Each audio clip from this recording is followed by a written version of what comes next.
Welcome, bet riders around the world. My name is Gary Solomon, and you're watching the Laid Back Bike Report.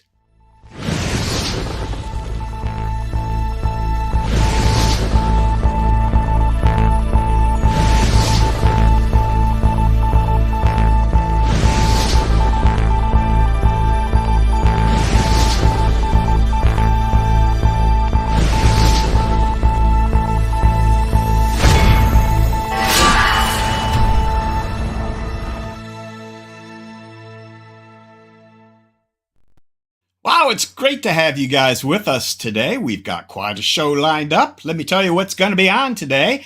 We're going to kick it off as usual with our pal Honza Galla. He's going to give us the Recumbent news. He's got a really interesting news report for you today, so you should look forward to that.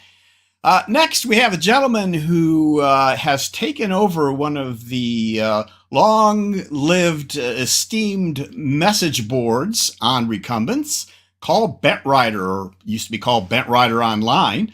His name is Kurt Reynolds, and I think you'll enjoy listening to him talk about what the new Bentrider is all about, the story of how he acquired it, and what his plans are for the future of it. So that's coming up in the first segment.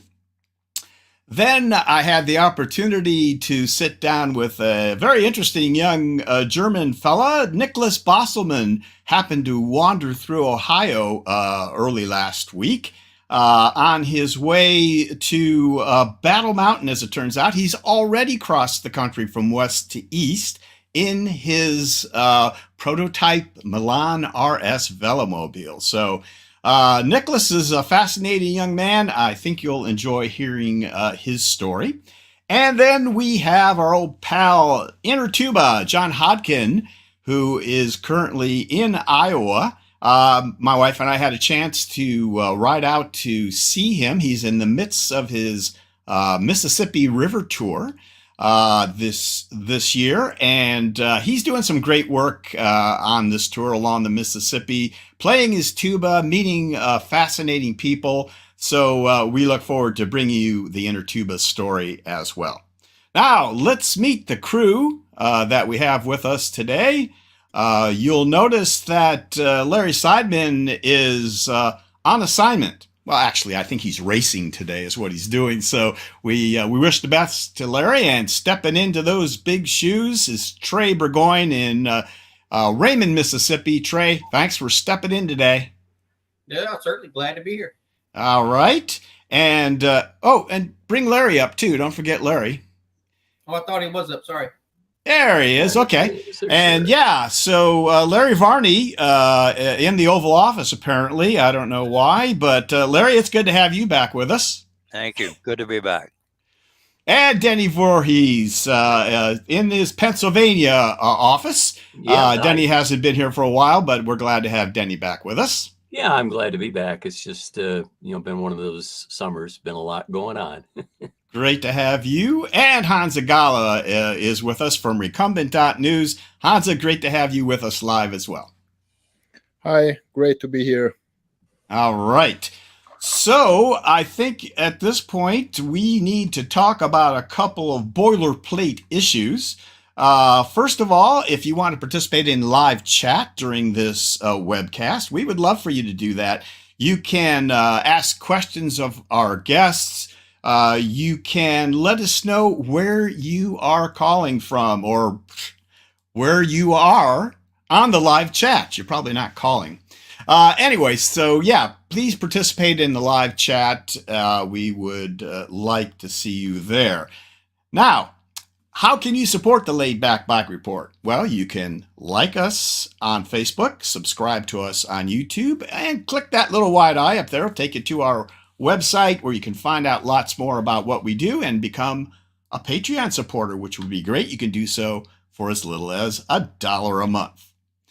Now, today's show is sponsored by some wonderful organizations. Let me tell you about them. Let's kick it off with TerraCycle, makers of exquisite recumbent parts and accessories for your bent.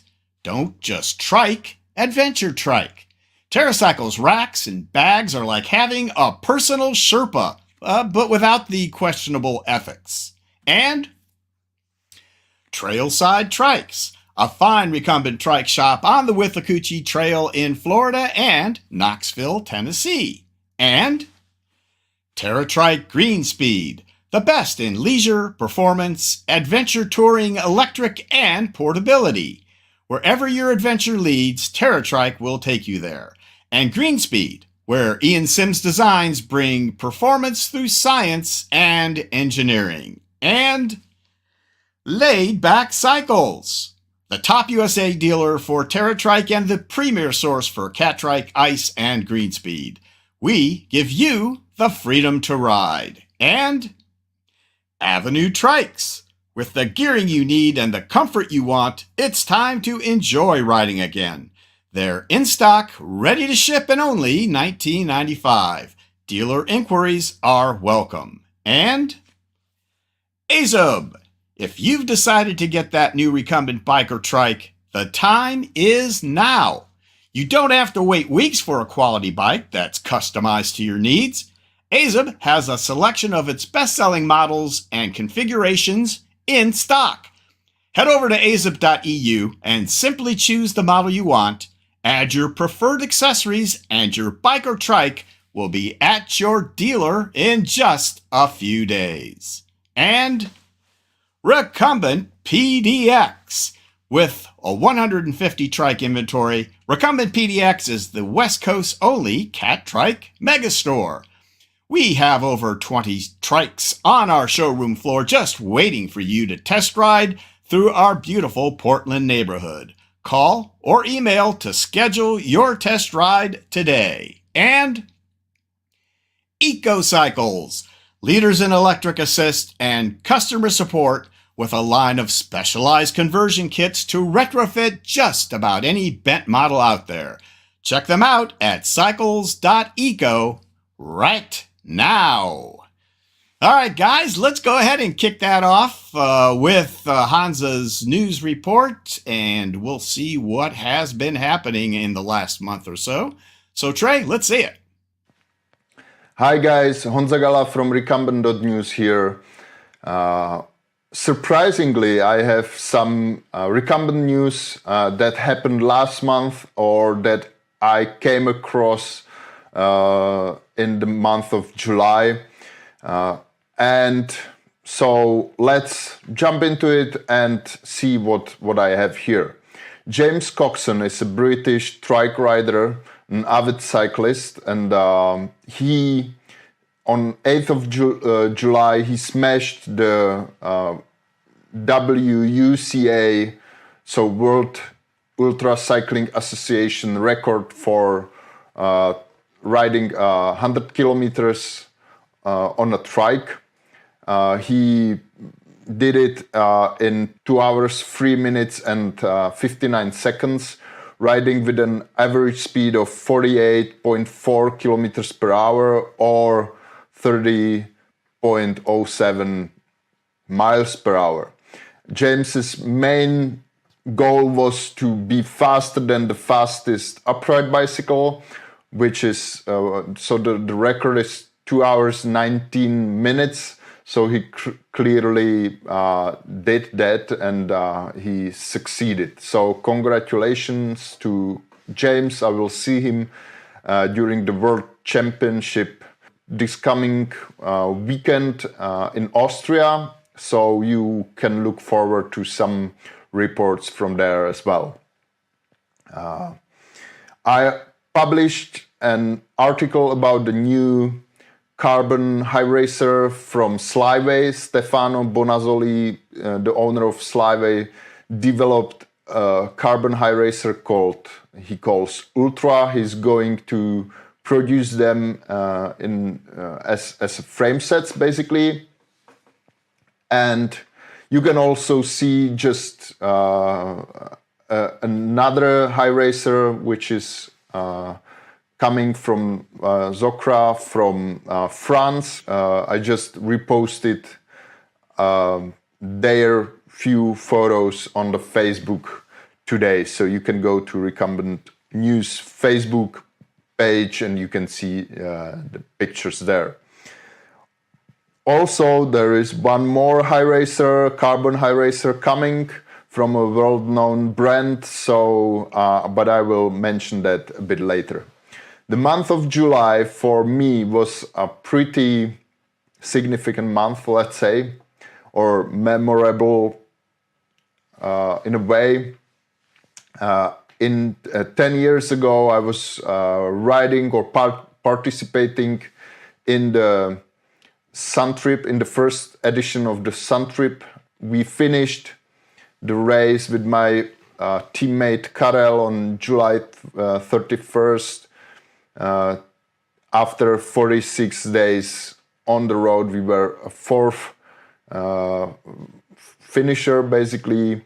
So I was really kind of looking backwards, and so I decided to post a kind of retrospective article on Recumbent.news, so you can read that story there.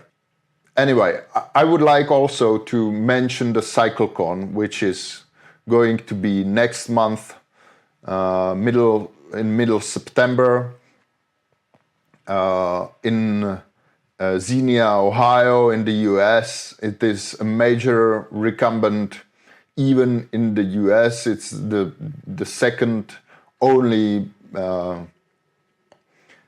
recumbent bike show in the world. We have the Spezi show in Europe, and then CycleCon in the US.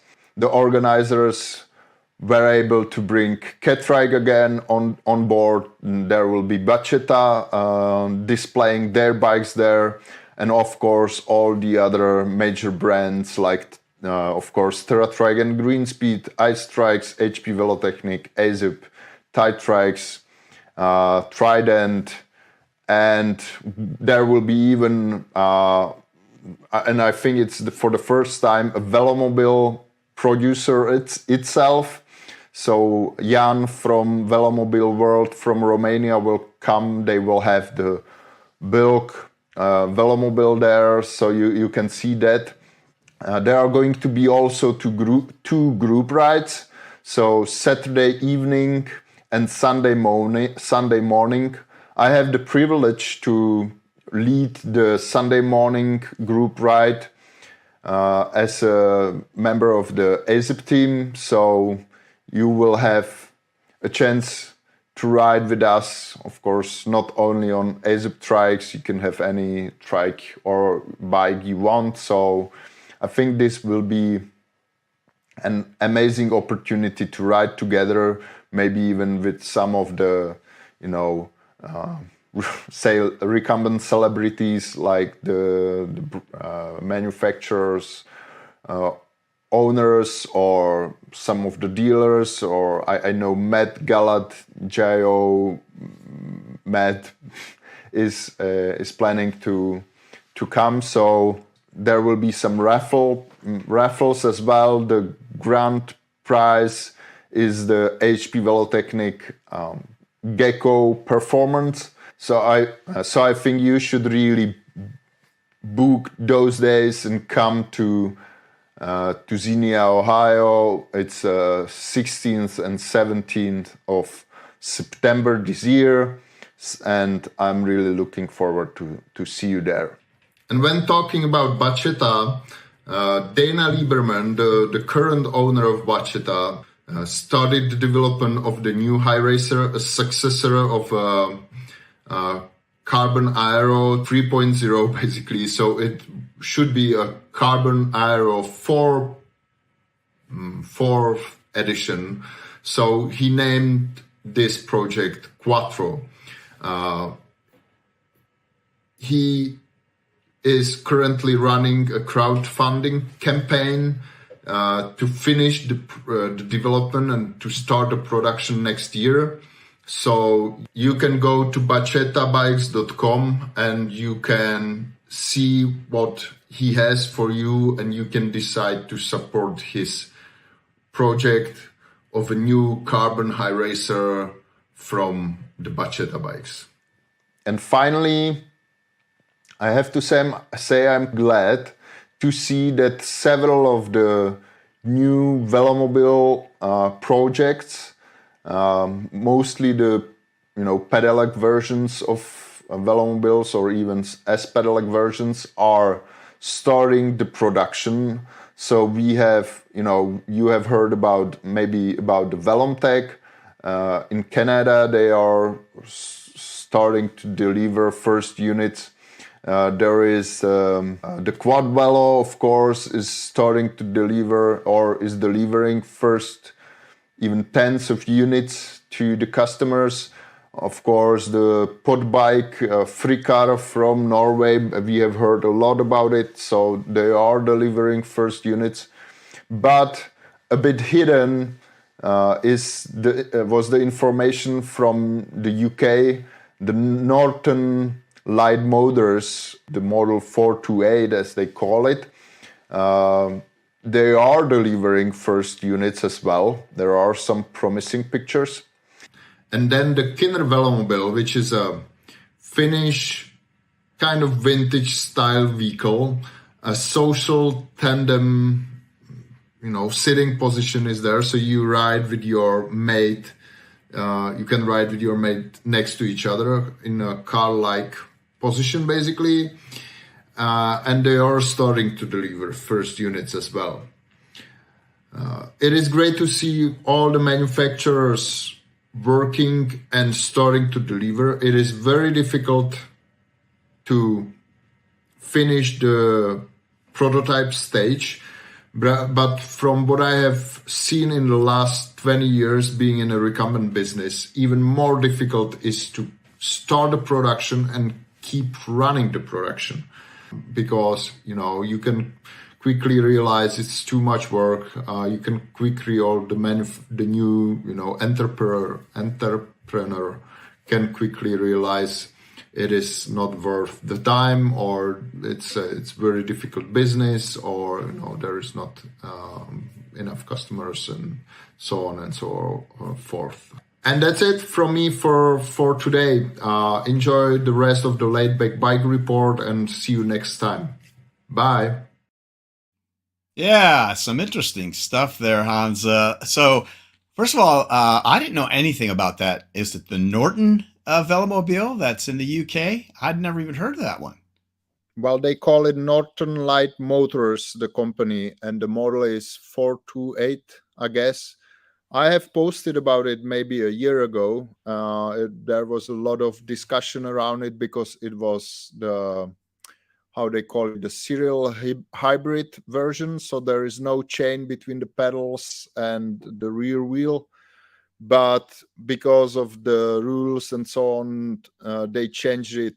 Graham changed it from serial hybrid to a standard, transmission with a chain, and they started to deliver it. It's kind of, it's a bulky stuff. It's white. But it's a great looking thing because Graham was the designer of the TVR cars, so yeah.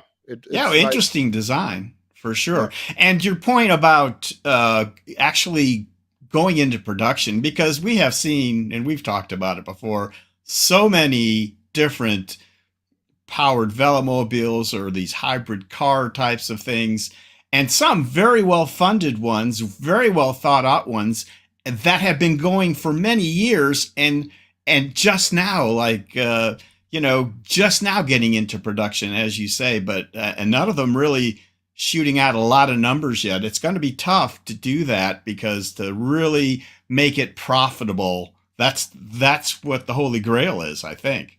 I mean, in the last 15 years, I can guess only about Katanga that they could really, switch it from, when Stefan bought the license from Belgium, then he was really able to step up from just unit by unit to some standard, almost, or we can call it a serial. The VM45, is that what we're talking about? No, I mean the WOW. The WOW itself. Okay. Is the one I'm talking about. Because Stefan is actually trying to get into this category as well with the VM45, morphing it. Go ahead. I mean, even any velomobile.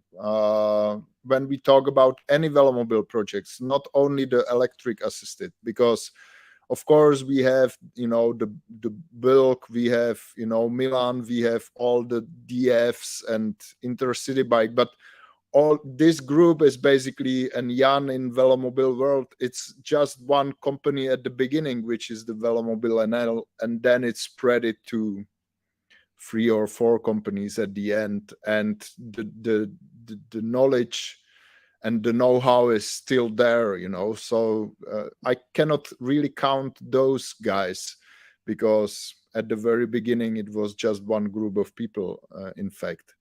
So Right. talking about new projects, hardly any that would survive first couple of years. It's tough. It's something everyone's interested in, but it's very, very hard to go through. All right, and lastly, I just wanted to touch base about CycleCon. I'm so glad you mentioned that. Of course, you'll be there. We'll be there. Should be really exciting. You're going to lead that ride on Sunday morning, I guess. And I want to let people know I have ridden on a ride led by Honza. He does a fantastic job. Although he's going to be doing it in my neck of the woods this time, not his neck of the woods. So I'll leave you my phone number. If you get out there on the trails and get lost, just give me a call. I'll come get you. Okay, will do. All right, Honza, great. Thanks, pal. Stick around, and we're going to move on then to the next segment here, which is the main segment. We're going to talk about Bentrider. Most of you know by now that, towards the beginning of the year, a little bit before, it changed hands from owner Brian Ball, our old pal, who used to be on the show many times, and it is now purchased by Kurt Reynolds. So Kurt's going to tell you all about what happened, what is going on now, give you a little tutorial for those of you who want to know how to use Bentrider today. There's some changes that he made, and give you an idea what's going on in the future. So, Trey, if you're ready, let's hear from Kurt. Kurt Reynolds, the new owner of Bentrider. Welcome to the Laid Back Bike Report. Thanks, Gary. I'm glad to be here. Well, it's great to have you. We have been trying to connect for a little while, and there's a tremendous amount of interest out there in what's going on at Bentrider. So I think this is a good opportunity to share with the folks out there what exactly is going on in your plans, and let them get to know you a little bit, Kurt, as I have. And let's get into that now, maybe by talking a little bit about your Recumbent history. So you're running a Recumbent site. What was the story as you began to find Recumbent bikes? When was that, and what did you find? So my Recumbent bike, I guess my history started about probably maybe let's say 20 years ago, late 90s probably. I was in the Navy for 20 years on submarines, and during the late 90s, I saw someone riding a recumbent bicycle. I don't know what kind of bike it was. I didn't even know what it was. Like most people, when they first see a recumbent, they're like, what the heck is that? And then there was a guy that used to ride bicycles around my town in Chesapeake, Virginia. I think he rode maybe like not a bikey, but like an easy racer type bicycle. Anyway, so I started looking around, and back then the only place I could find to buy a recumbent was on eBay. And so I bought the first recumbent I bought on eBay was a linear recumbent. It had under-seat steering, and it was just kind of a long bar with a small front tire and a not too big a rear tire. And I rode that for a while, and then I sold it back on eBay. That's probably early 2000 back then. And I've always been a fan of at least I like the look of what I call a high racer, a bike that has the same size front and rear tires. And I bought a Rans, I think it was a V-Rex, beautiful bike. I think it had like 26, 27-inch wheels front and rear. And I had that for a while, and ended up selling that on eBay also. And about that time, trikes were starting to become a thing. Are we talking about what, the early 2000s kind of thing right now? Yeah, we're talking about early 2000s. I was living in Chesapeake, Virginia, so it was probably, I don't know, 99, 2000, 2001, 2002. I don't remember exactly, but I know I moved there in the Navy in 98. And I had all these recumbents before I retired, probably. So Good. Just quickly, Kurt, why don't you tell the folks what you did in the Navy? So I joined the Navy. I graduated high school in 1979, and I joined the Navy in 1980 after doing a stint at North Carolina State University. And I was stationed on submarines in the Navy. So I spent a majority of either on submarines or working on submarines during my naval career. When I retired from the Navy in 2004, I had been working about 10 to 15 years during submarine quality assurance and maintenance oversight, submarine overhaul, things of that sort. But I was a nuke at heart. So I was a nuclear submariner, riding submarines under the water and, doing whatever submarines did back then. I was stationed on submarines out of Norfolk, Virginia, and I was stationed on 2 submarines out of Pearl Harbor, Hawaii. And Yeah, great. So in what will probably be the worst segue of all time, we're going to go from nuclear power to human power. Let's get back to your bikes. So you've described the V-Rex then, and I know you've got a couple other bikes. Tell us about the acquisition of those, and then maybe we can talk about them. So after I sold the V-Rex on eBay, I ended up I actually converted one of my kids' beach cruisers to an electric bicycle. Back then, you could buy a hub motor for about $350 and replace the front tire. Came with a rack for the back, and you could put your battery on there. And eventually that died, but it gave me the idea to create another electric bike. And back then, trikes were first starting to come along, and this was not really recumbent related, so to speak, but I started looking for a trike frame. And I don't even know a lot about trikes. I've never ridden one, but I started looking for a trike frame, and I bought this trike frame, and literally it's been in my shop for 20 years, and I never did anything with it. You can see that it says Whiz Wheels there on the main stem, which goes to the front wheels. It says Terra Trike on the left and the right, and also says Terra Trike on the, I guess that would be the rear dropouts. It also has some of the steering mechanism. It never had a seat. I believe it's made of steel. I got to see rust in a couple of places, but it's in pretty good shape, actually. Got some steering mechanism there.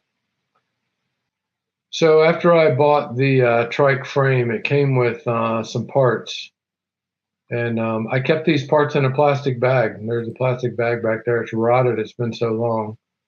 A couple of chain routing idlers, front axles, and I believe those are wheel hubs or whatever you would, wheel axles.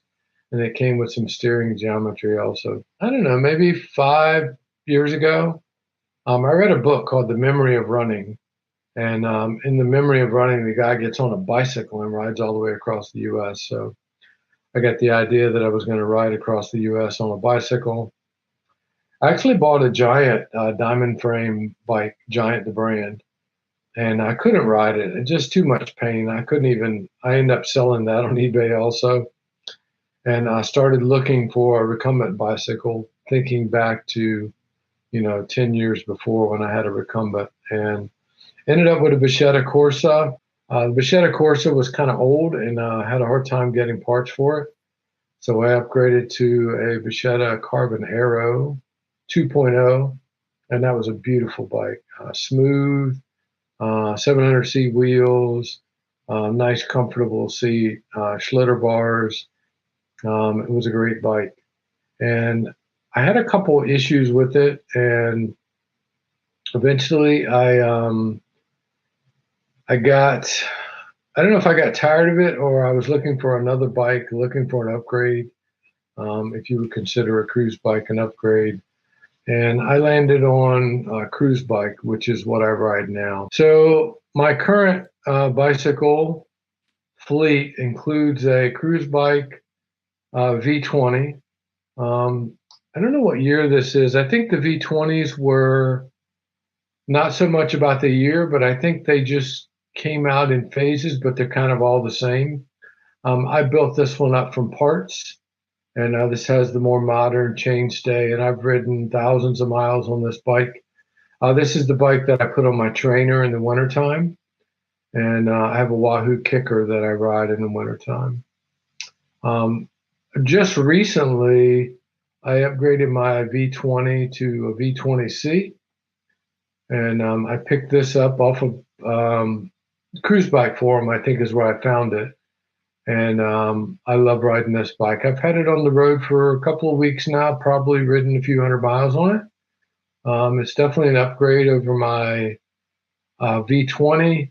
It came with these nice Boyd Carbonero wheels, Ventasit seat pad, if I'm saying that correctly, Wahoo Bolt computer there, and Wahoo Speedplay power pedal. So this is my go-to bike now. I spend quite a bit of time on this bike, and spend a couple hours a day. I rode 25 miles on this bike this morning. I love this bike here. I'm still struggling. It doesn't have a chain on it right now, as you can see. Struggling to find a handlebar setup that I like. This is an M5 carbon high racer, and I love this bike. It's super light. You can just pick it up, and I don't know. You just realize that you're holding a piece of art almost when you look at it. So I put these handlebars on last week. I just bought a new seat for this bike, and it's called a railgun seat. If any of the viewers have ever heard of that. Okay. So that's my fleet of bicycles now. All right, Kurt, so we've taken a look at all of your bikes, and my understanding is you have an amazing shop in which to work on all of this stuff that you're pretty proud of. And you got a little video to share with us. Can we take a look at that? Absolutely. So I took a quick video of the shop that shows all my projects that are going on. This is a picture. You'll see the trainer, but this is where I rode my bike in the wintertime. Bluetooth speaker on the left, just a TV screen there. I actually never been a big fan of Zwift, so you Zwift lovers out there, you can hate me if you want. I use Wahoo RGT, and there's my Rubik's Cube. I like doing the Rubik's Cube while I'm riding my bicycle. And I actually run my RGT on an iPad, which you can see over here to the right. So I'm going to start the video, and I'll talk over it. But I have a Wahoo kicker, and normally I'll put my cruise bike V20 on there. And you'll see where right now there's one of the V20s you can see. I took it off the trainer last week because I was doing some comparison rides between my V20 and my V20C. Just recently became a big fan of 3D printing. I used a 3D printer to create some prototype parts for my bicycle. This is my Shop Saver CNC. I used to have a large format CNC 4x8. This one's just 30 by 40 inches. And you can see almost every horizontal surface in the shop is covered with tools and bicycle parts. There's my V20C and our dog Polly. She's a golden doodle puppy. And you can see the M5 in the background. And this is where they pretty much stay, and I have a bike stand that I use for working on the bike. You'll see the blue tape on my V20 there. That lets me know where the boom is for my pedal length. And I can experiment with different pedal lengths to figure out what feels more comfortable for me and what produces the less leg pain. There's the M5 that you saw the picture of outside. I'm waiting for the railgun seat. And once the railgun seat is on, I'm going to put that back on the road and also do some comparison tests with power output and speed with my V20 and my V20C. F40 Lightning fairing over there. I've always been fascinated with the F40.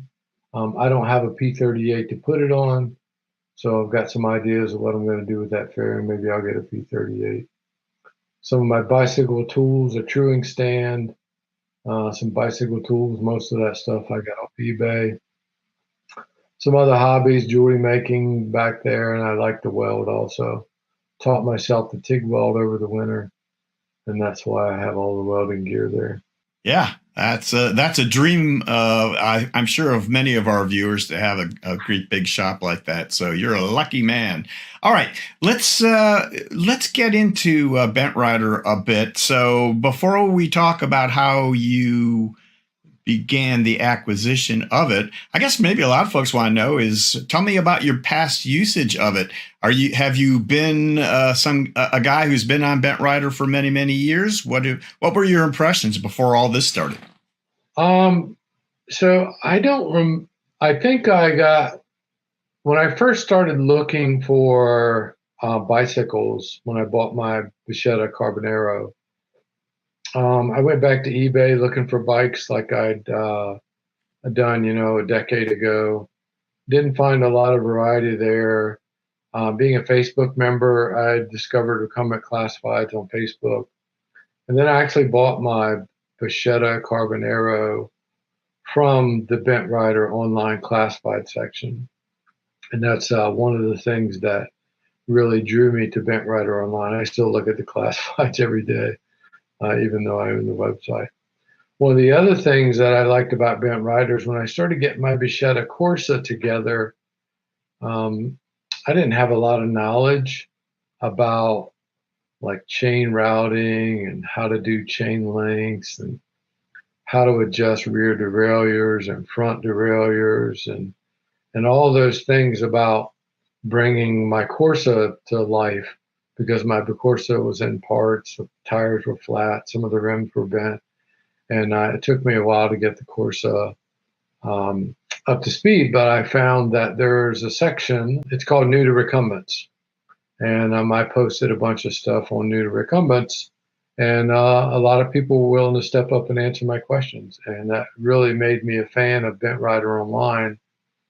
And other than the cruise bike forums, it just became my go-to place for recumbent information and just reading about recumbents in general. So right, so you got a taste of the community that Bentrider Online has been known for so, I don't know, 20 years, whatever it's been since Brian had started. Okay, so this would probably be a good place to start telling us the story as you'd like to tell it of your acquisition. So how did that come about? Tell us the story. So probably about a year ago, maybe a year and a half ago, I became fascinated with velomobiles. And I don't own a velomobile, not yet anyway. And when I started looking for velomobiles, I found that there really wasn't a centralized location where you could go look for velomobiles for sale. You could just do a general search of the internet. Recumbent Classifieds doesn't seem to have a lot of velomobiles. There is a velomobile group on Facebook, which is a great place for information. Ben Park and some other more prolific velomobile riders are on there. But I started reading about in the velomobile section on Bentrider Online, and I had the idea that, what we need is a place for velomobiles for sale to be listed, so that when people want a velomobile, they don't have to go to 50 different places to find them. And I thought it would just help the community. So I reached out to Brian Ball. For those of you that don't know him, was the previous owner of Bentrider Online, or administrator, whatever you want to call him. And I reached out to Brian and I asked him if we could add a velomobile forum, a velomobile for sale section to Bentrider Online. And eventually Brian got back to me, and I can't remember exactly what he said, but in the same email, I commented to him that, hey, if you ever are interested in selling the domain and the intellectual property, let me know. And that started the conversation. And sometime around Thanksgiving last year, maybe a little bit earlier, Brian and I decided and you can read Brian's story on the website, but he was kind of busy, a new kid at home, and he just decided it was time to move on. I have an IT background. I guess I can say this here. I do work for Microsoft. I have for over 10 years now. I've been doing IT work since I got out of the Navy, and I really enjoy it. So taking over the forum was not something that super, not a heavy lift for me. And because I am IT, that's what I do for a living, I was able to do all the work myself to upgrade the site after I took it over. So that's how I ended up with Bentrider Online and started the next journey, which was upgrading the site and getting it running on more modern platform and just introducing some changes that I felt were needed. Well, the change in stability of the site since you've taken over is quite apparent to anyone who's had problems getting on in the past during the transition, and also speaking as a fan of Bentrider, I for one am very glad that a guy who has a good background in IT is in charge now, and I think that shows. So, Kurt, let's at this point maybe it'd be a good time to take a tour of Bentrider as it is today. Maybe you could just give us a tour for someone with in mind, someone who either has never seen the site before or has been on the site for many years, but now sees that there's some changes and maybe finds that it's a little bit different. Okay, so Bentrider has two main sections. Bentrider Online has two main sections, and there's one section which is where we share content, and this content there's articles about different things. You can see Gary, he's one of our, yeah. There's lots of articles here. Larry posts articles, Larry Varney. We get different manufacturers contact us. Anyway, press releases, things of that sort land on this page. And across the top, you'll see the banners changing. That's something that I built into the site, and all of our paid advertisers are listed here. You can click on them there, or you can click on the banner, and it'll take you to their site. One of the more popular places of the site is really the Bentrider forums. Technically, it's called a message board, and I'm an IT guy, so I call it a message board. So if you look up here in the banner, there's a link to the message board. And if you don't land on the message board, you can just click on this link and it'll take you to the message board. If you land on just bentrideronline.com, where we were before, then you just click on the link to go to the message board. You can also create a shortcut to the message board, which is kind of what I do. I just have a shortcut, but when you're on the message board, you'll see that it says /message board at the end of the URL, that's called. If you ever have any problems, you can email me directly at administrator@bentrideronline.com. Some days I answer as many as a dozen emails. Today I probably had 2 emails that came in. If you have a problem with the site, have questions about navigation, user accounts, anything like that. We'll talk about a couple of things here that are improvements over the original Bentrider site, and some things you can't do while you're logged in. So on the site here, if you're not signed in, You can see that all the categories and all the, technically these are called subforums, are available. On the old site, you had to click on the main category to get to the subcategories. But we orchestrated this page so that you can see everything from right here. One of my favorite things to go look at, the M5 category is right here. You can just click on it and go directly to the M5s. So that's one of the improvements we made. We also have the ad banner up here, which is similar to the Bentrider homepage. And you'll see the forum site, the message board site, is quite complicated. There's a lot of stuff here, but mostly I spend on this page here, and once I log in, I'll show you a couple more things. So I'm going to click on the login in the upper right if you don't have an account.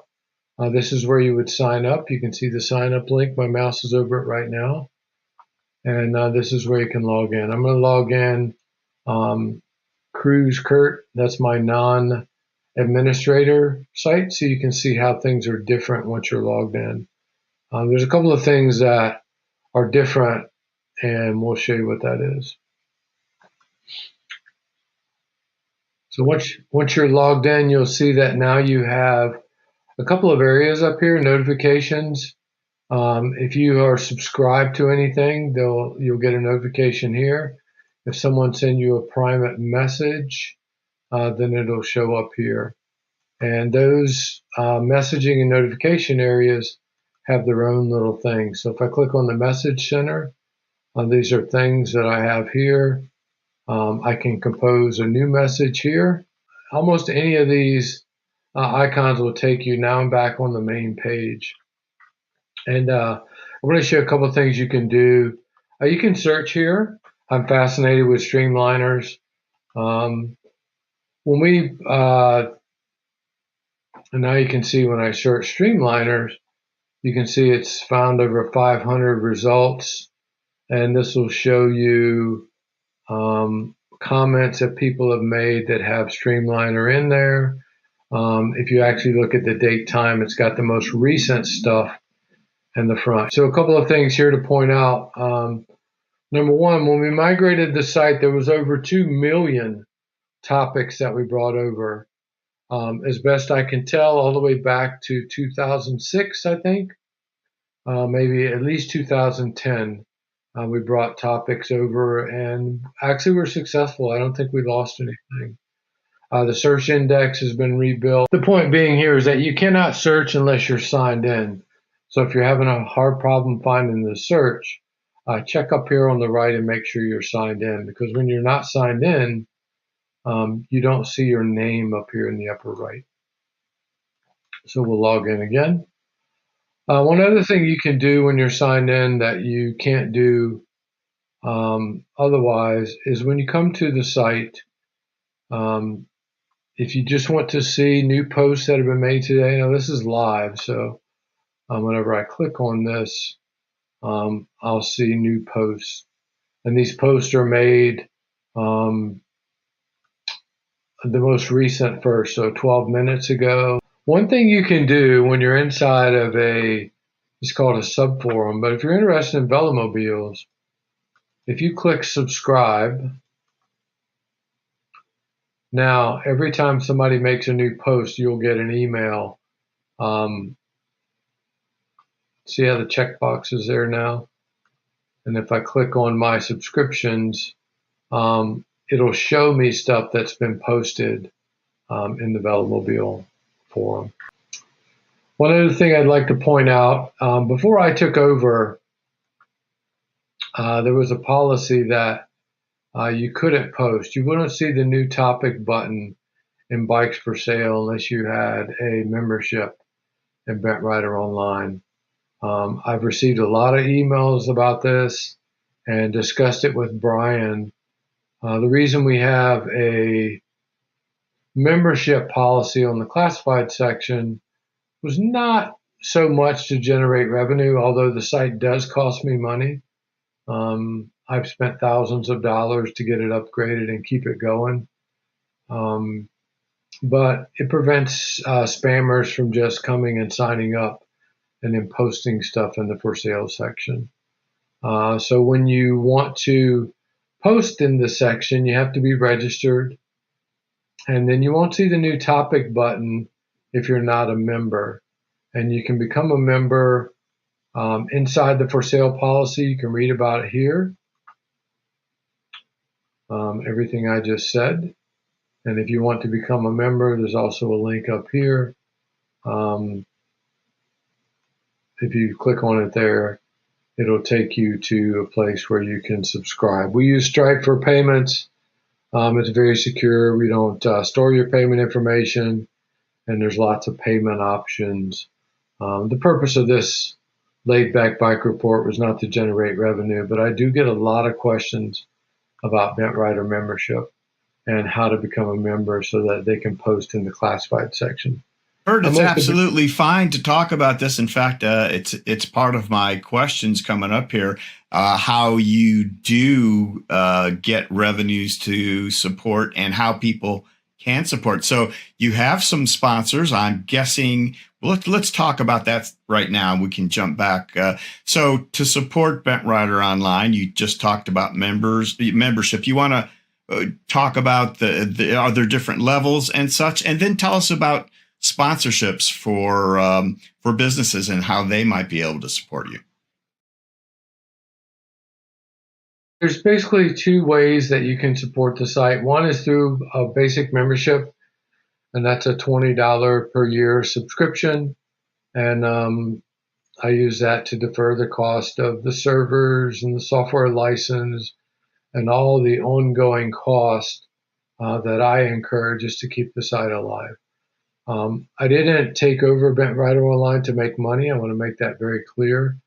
I'm not going to retire on Bentrider Online. I actually enjoy it. I think one of the things that, and this is philosophical, but I think one of the things that the internet brings to bear is it allows us to create communities around things that interest us. And whether it's M5 bicycles or recumbent trikes or home building, I think Bentrider Online is a great place to get that stuff started.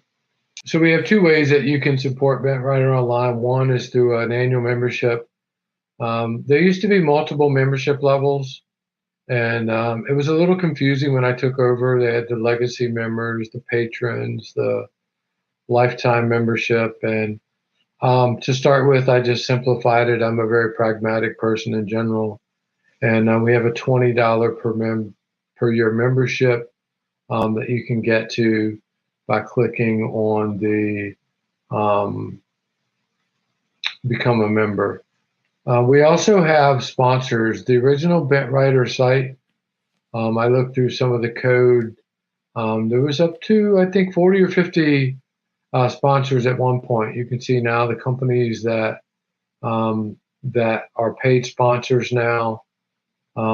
Flash across the screen every 15 seconds. The banner changes, and I'll throw the sponsors out by clicking on the banner, and it will take you to their site. Jersey Bent, for example, if I click on Jersey Bent, it takes you to the Jersey Bent site. There we go. So back to Bentrider Online. The way people can advertise, they can email me, administrator@bentrideronline.com, if they're interested. I also put a link up here in the sponsor bar if you click advertise on Bentrider. And also one of the banners that comes by talks about advertising. So if I click on advertise, it'll take me to this link. We offer sponsors a chance to advertise, $50 per month subscription. Of course, you can cancel it anytime you want. And you provide me with an image, or I can help you build one.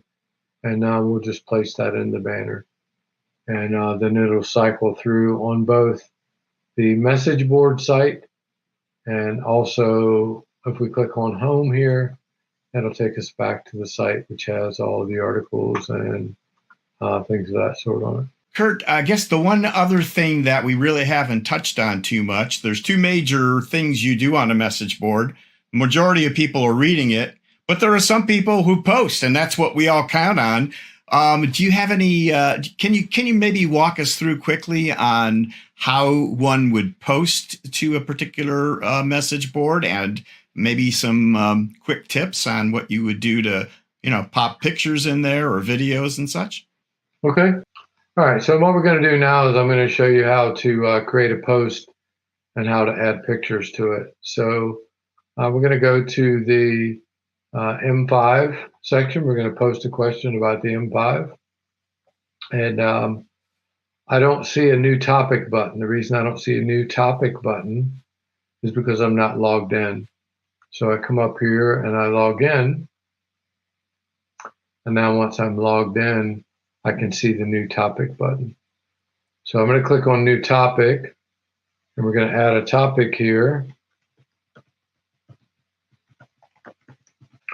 So we're going to add a topic about determining chain length on my M5.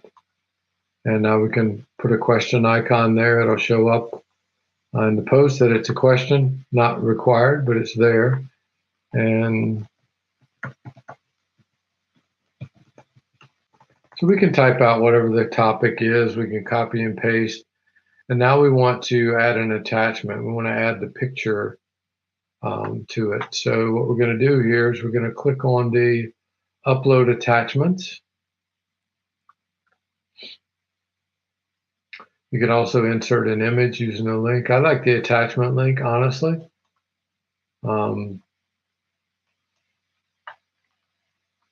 So we'll expose the upload attachment button down here, and it's going to open a window which will allow us to choose an image. So we'll upload that attachment, and now it's attached. And this is kind of a technical issue, but a technical discussion, but the image is now attached, but it's not in the actual post itself. So I want to insert it into the post full size. And so I'll click full size. And now you'll see that the picture of my M5 inside of my post. And I can move this around just like I could in a Word document or something similar. Maybe not the best way to demonstrate it, but that's how we can add attachments to our post. If I have 3 or 4 attachments and I don't like the way it looks, I can just come down here and remove them. Nice. What does that camera do? The camera just basically allows me to do the same thing.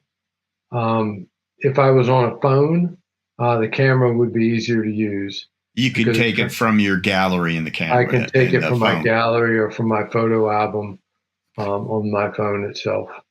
So it's a little bit more for people that are using the mobile. They can select. All right, Kurt, great. That was a great tour of the site. I think that will be helpful for a lot of people. Let's finish up with looking into your crystal ball. So now that you've taken over Bentrider, I'm guessing you have some plans. Anything you want to share with us as far as what your vision is, what kind of direction you want to go with the site in the future? I honestly like the way the site works. I'm very pragmatic, so I like things that are very technical and you click and they do what they want to do. The forum software actually has the ability to add other information. Right now, we only have the message board showing. I think eventually I would like to expose the blog function. So you just won't see forums on the message board, but you can see blog articles. I do a lot of personal discovery. I'm a big Bigfoot cycler, and I went through a lot of I don't know, scientific discovery and testing on my part. And I'd like to share that with people. And so I'd like to not just make it a message board, but have there be more sections on the message board itself where not only could I share, but I mean, other people could share or suggest stuff also.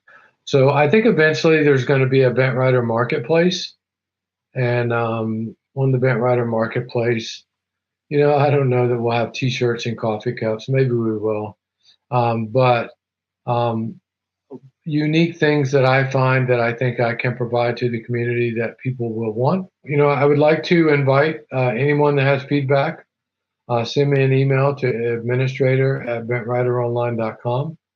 So if you've got some suggestions or things that we might be able to do to make the site better or make the community better, then I'm all ears.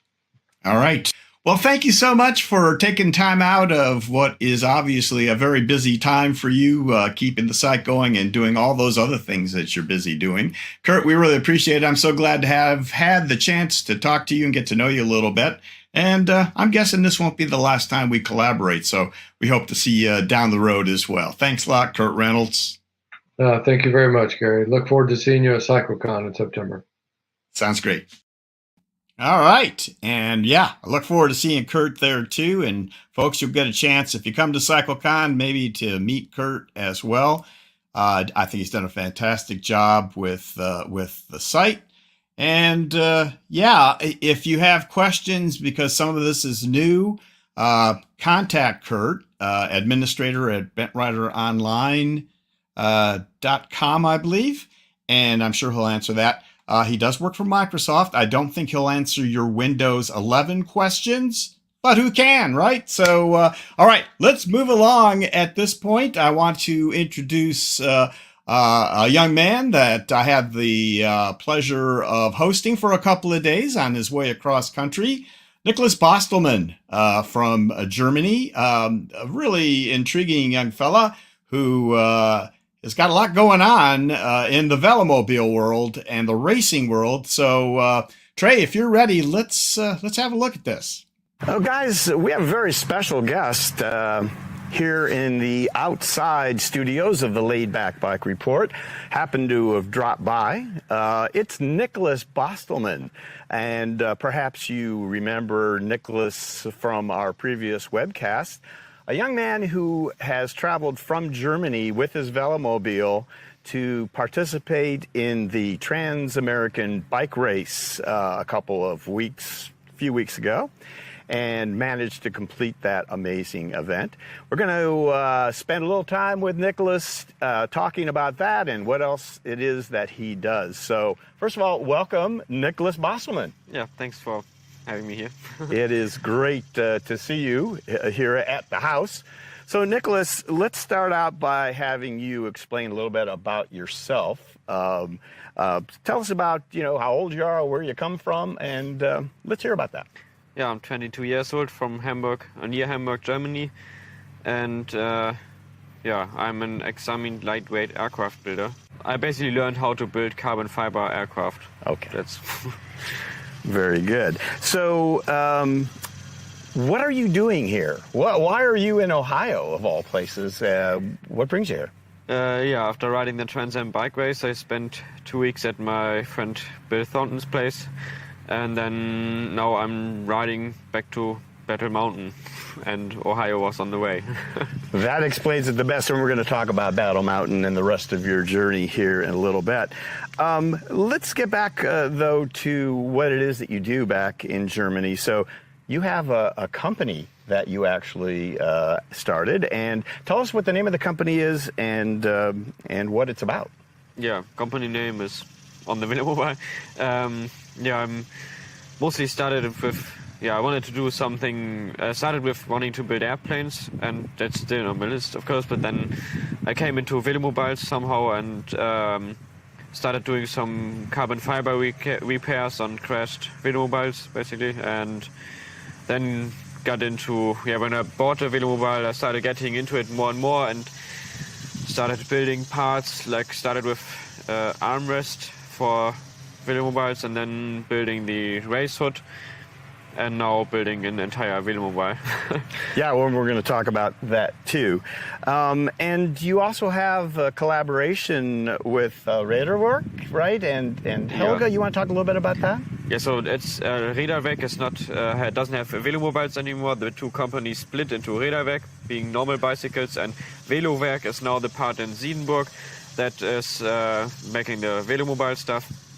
And working close together with Helge, who made this possible because he lent me the molds for the Milan RS velomobile. Basically just the shell molds, everything else is my own design. And that's where you are with that. Okay.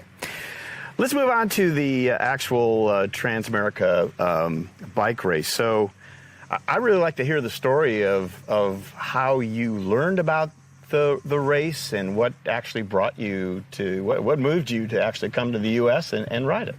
Yeah, so at some point I heard about Marcel Graber and Dave Lewis riding the TransAm Bike Race, and I've read the discussion in the Velomobile forum about it and was really fascinated by crossing the entire United States with a Velomobile. And just self-supported. That was it's a big challenge, and that fascinated me. And Marcel Graber also wrote a prototype. He wrote the prototype of the Alpha 7 in the race, and somehow I had the idea of doing it then because it was the ultimate challenge that I could do basically, and Okay, so now if you can be more specific about what it took to get here, how did tell us the story of you coming over with the Velomobile and the start of the race type of thing. Yes, I started, the complete story basically is I started in December last year. I set myself, somehow got in the idea of racing it this year. And then I registered in early January or late December, I'm not sure. And then I started building the RS. So in just 5 months of time, I basically designed and built the bike. So I worked on it very hard to finish it and basically didn't have any time for anything else, just building.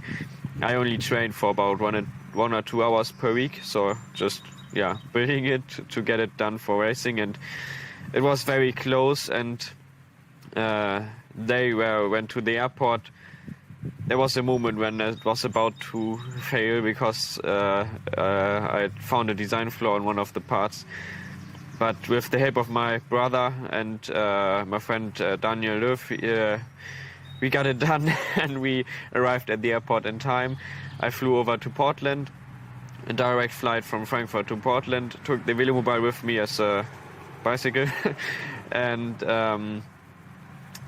in Portland I had a big luggage with me with some stuff that I needed to finish the bike still, and that from the airport I could have probably gotten someone to take me, but I put the big luggage on the nose of the Milan and walked it 1.5 hours to the hotel, and then at the hotel I organized everything. I had 2 days in Portland and organized everything, changed out some tires and some other stuff, put on all the reflective stickers that hasn't been done before, and then I put the cardboard that I had wrapped around the Milan for shipping it. I used that to build a box for my luggage, and then I put again the luggage on the nose of the Milan, walked an hour to the post office, sent the luggage to my friend Bill, and then I rode the Milan from Portland to Astoria. On the way there, I broke my rim on the rear wheel when I rode over a bridge that had a very big step, and I broke the rear wheel. It was still rideable, but there was I had to tighten the spokes, I think 5 turns to get the spoke tension right again, and then I continued riding to Astoria. So you hadn't even started the race yet, and all these things have happened. Yes. And then in Astoria, I still had to work a lot on the bike. And I had to find a machine shop because I had to replace a part that I had 3D printed, but it was not sufficient to have a 3D printed, so I had to find a machine shop to make a steel part. Of course, steel is not the right choice, but I didn't want to take any chances, so I took a steel part because I would have needed a thread tapping bit. Didn't have that, so I had to weld a steel nut that I had with me because I knew I might need it. Welded that to a piece that they made for me and then put it in the front wheel wells. And then, yeah, I started the race with only 5 hours of sleep, I think, because I had to finish some stuff on the bike. I found a rim, a guy called Charles, don't remember his last name, from Portland. He got me a rim from Portland and brought it to Astoria on Saturday evening. Then he helped me with some stuff on the bike, and I taped the rim to the side of the bike and rode that way to Corvallis to a bike shop. And there I rebuilt the rear wheel because I didn't have enough time, and then they finished it with the final touring. Then I had a nice rear wheel, and then I continued riding and still had to finish a lot of stuff. And in Coburg, I think, I sent another parcel to my friend and had less stuff to carry with me. And then I actually never had to... some people assume that I had stuff shipped to me, but that was not the case. I only shipped stuff away. So before we get into the race, maybe we'll back up just a second, Niklas, and talk about your very severe training regimen preparing for this race when you were back in Germany. Tell me about what you devoted. What sort of time and effort did you devote to training for riding entirely across America? Yes, I wanted to train a lot more, but I only trained basically 1 or 2 hours per week. And I rode a couple of times. I rode to Jens with the RS, Jens Buchbesch, and to Helge, or actually to Siedenberg. Helge was not there, but so there was a couple of longer rides, but mostly then I did some shorter high-intensity interval training. So once a week I did an interval training ride. Yeah, that's about it. That was it for your training. So your training turned out to be the beginning week or two of the ride, didn't it? That's hilarious. All right, so we're going to talk about the ride, but I think at this point maybe we'll stop and maybe take a closer look at the actual velomobile that you rode and find out more details about it. Does that sound good? Yeah. Okay, let's do that. So it has 2 front lights for reliability. In case something breaks, I have a lupine light in the front there and there. This one actually is higher than the lights on the Milan SL, higher off the ground, but still covered aerodynamically.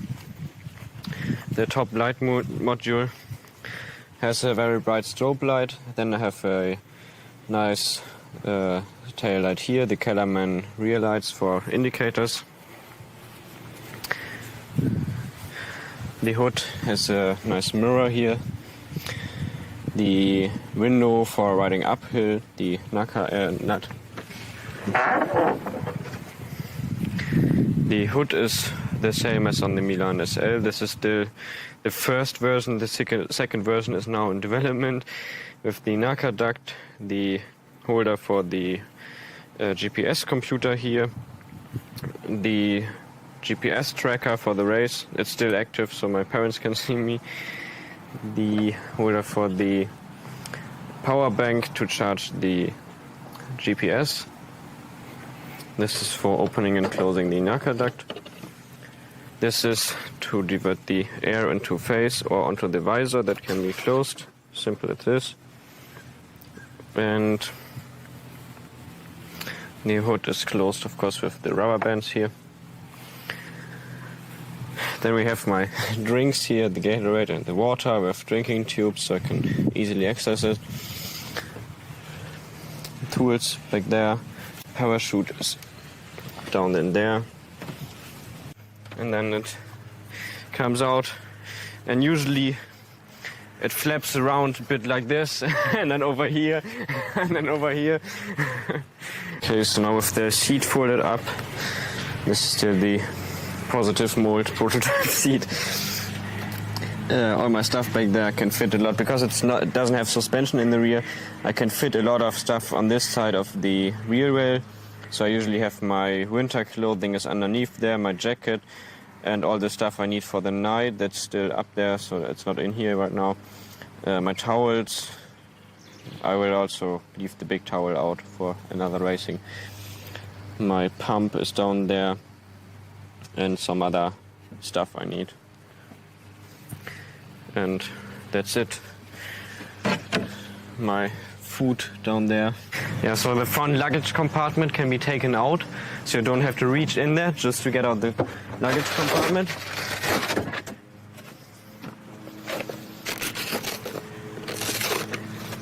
And I have all my spare tire stuff. Inner tubes for fixing the tubes and some tubeless sealant that is leaked. There we go. Some 5-minute epoxy. Yeah, that's come in handy. Yeah. Okay, Niklas, so let's talk about the race itself. This was quite an amazing experience, probably a life-changing experience. I'd like you to just tell me about, just generally, first of all, what was it like? Yeah, it was interesting. I didn't really prepare much for the race, so I was just arriving there and then had to race it. And I mean, I was not really racing because I noticed, I realized that I would not be able to break any records. So I just wanted to finish it and didn't care about my time. I had enough time in the end, so I didn't have to rush it. I didn't have any time pressure, basically. And just, try to realize what I need as equipment and try to find a good routine of... I mostly stayed in hotels, so the routine of getting to the hotel, or actually first finding a good hotel, a good spot that's not too expensive, then arriving at the hotel, learning what I have to eat and organizing all my stuff, like getting to the hotel, then quickly charging my electronics, making dinner and eating, and taking a shower, going to bed in the morning, getting up. All this process took me about 2 weeks to figure out a good way of doing that and getting the right supplies during the day so I don't lose too much weight, which I was really afraid of. Clearly you can't afford to lose too much weight, Niklas. So, cool. Okay, so let's talk maybe from there about a couple of the routines that you talked about, the routine on a daily basis and how long it took. But nutrition, you mentioned food. So what did you eat on? This is what you're talking about. What did you eat? So the evening routine started with, the eastern part was a lot easier because Dave Lewis gave me the tip of stopping at Dollar General stores. And the Dollar General stores, they start somewhere in Colorado and all the way to eastern part, you can find Dollar General stores all over the place. And they're basically always the same. So when you get into the store, it always looks the same, so you don't have to search for stuff, which of course saves a lot of time. Just to be clear, you're not sponsored in any way by Dollar General, is that correct? No. Okay, please continue. And then I in the evening I bought half a gallon of chocolate milk, usually 3 or 4 of these microwavable pasta meals, 3 yogurts, some water, and usually some Gatorade. And then I arrived at the hotel, ate my dinner, usually 1 or 2 yogurts, then prepared the oatmeal for the morning with the chocolate milk I drank. In the evening, usually half of my chocolate milk. Wait, the U.S. Air Forces. I've arranged a flyover for you in your honor. There we go. I hope you like it. It's thank you, gentlemen. I appreciate it. Very good. There we go. You see, it's got your name on the side of it there. Sorry, yeah. So you told me off camera earlier, you talked about one incident with early on with some rumble strips. Do you want to, this maybe would be a good point to talk about that, and it fits in. Tell us about what happened. Yeah, so on the first day of the race, I went over rumble strips and crashed.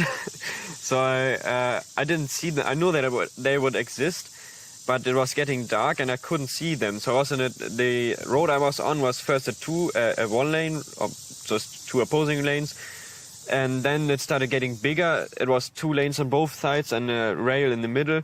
And the shoulder got bigger and was very big and nice and didn't look too dirty. So I thought I would just go on the shoulder. But I didn't see the rumble strips. So I just ran over the rumble strips unexpected. and the rear wheel lost traction. I fell over and spun around the road like an egg. So one of the things we wanted to show and talk about, which we're going to show now, is some of the road rash that appears on actually this side of the Velmobile. And so what a part of that road rash is from that particular incident with the rumble strip. But there's a second incident. Did you want to talk about that?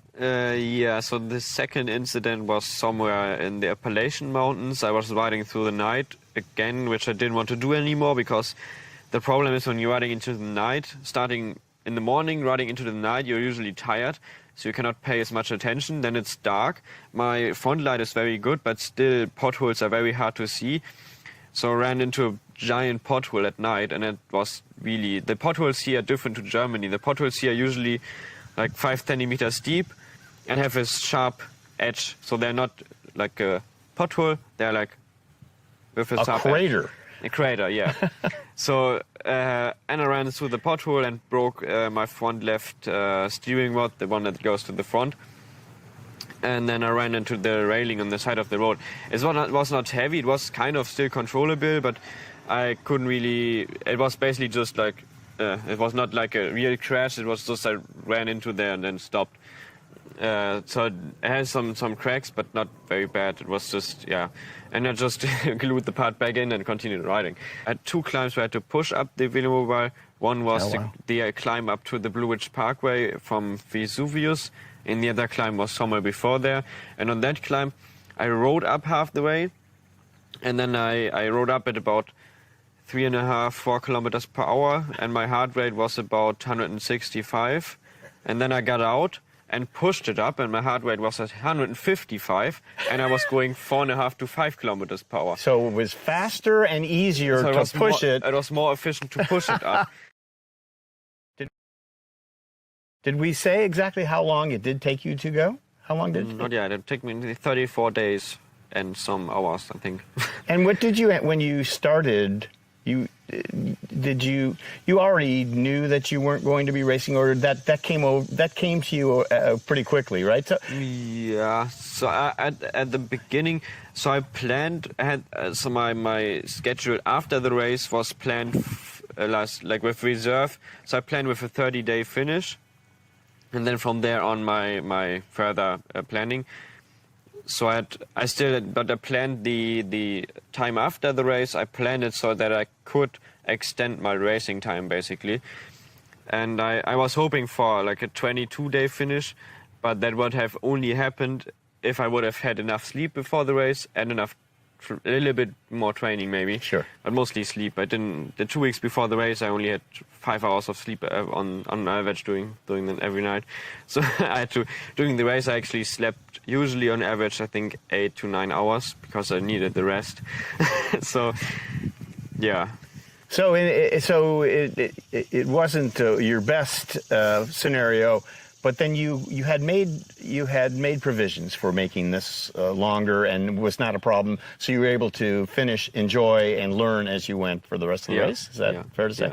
Yeah, I actually had 2 very long descents that I didn't use the parachute in the Rocky Mountains, and I hit 110 kilometers per hour. That was my top speed during the race. But this was a very nice road, and you could see down the road forever. But there was only 2 descents. The rest usually you could not see further than about 1 kilometer. So then there was winding roads, so you basically could not go faster than 80–90 kilometers per hour, because it's not safe. Right. I was going to ask you about your top speed. You just mentioned. So 110. So about 68 miles, 69 miles an hour. Yeah. So pretty scary. How does the Velmobile handle well even at those speeds? Do you feel perfectly fine, like on rails? Like it's on rails. Very nice. Okay, so while we're on the question of speeds, we know your lowest speed now, we know your high speed. What was your average speed across the country? Yeah, so I think I'm actually considering the average speed in motion. I'm the fastest rider this year at, I think, around 26 kilometers per hour or 25. It's 15.1 miles per hour overall average speed over the entire course of the race. And I think second fastest is Omar with 14.1, but I'm not sure. Might be wrong. Right. So if it wasn't for all those darn stops, you could have won the race. Yeah. It was all the time off, right? So. And I averaged, I think, a power of around 90 to 95 watts. So it's not, and my average heart rate was around 125, which is about the level that I can sustain for a lot longer if I would have rested more before the race. So did you? How about the highest power rating? Did you catch? Is that something that's? I'm not sure. Something probably 500-600 watts at some point, but that's only like a burst. So when accelerating, but I know that a lot of hills, I climbed a lot of hills at like 250 watts, 200 watts, especially in the Appalachian Mountains when I got some more power in. I remember one spot in the, I think it was before the Appalachian Mountains. That was actually the spot before the Cave and Rock Ferry, because I had to, I wasn't sure if I want to make it to the ferry or not, but then I decided to push it to the ferry. And I rode 70 kilometers with 700 meters of elevation gain with an average speed of 35 kilometers per hour. I think around 120 watts. Unfortunately, this is of course bad because nobody will believe me that I did so efficient. My Wahoo crashed after the ferry and deleted the entire ride. Only the first 10 minutes of this fast section is recorded, which is really unfortunate. I had the problem later. Yeah, actually the descent, the ascent, the climb up to Blue Ridge Parkway is also not recorded because my Wahoo crashed again, which was really annoying because I had to figure out how to, it took me like 15 minutes to load up the GPX file again and continue on the road. I called actually the Wahoo support and they told me that I had to get an update and something. But I was racing. I could not update. They didn't know what you were doing. They didn't get what I was doing. Oh, my goodness. And I was really annoying. I was a bit pissed about them. Right. So they probably aren't sponsoring you on this race either, No. are they? Okay, just point that out. Right. All right, Niklas, so let's just talk now briefly about the highlights of the trip. What were the most memorable, maybe poignant moments for you on your trip across the U.S.? Yeah, so there were a lot of nice sections. So yeah, the entire ride was awesome. And I remember the pass through Yellowstone National Park. That was really awesome. And I came up with the great idea of starting in the evening in, I think it's called Twin Bridges, and then riding through the night into Yellowstone.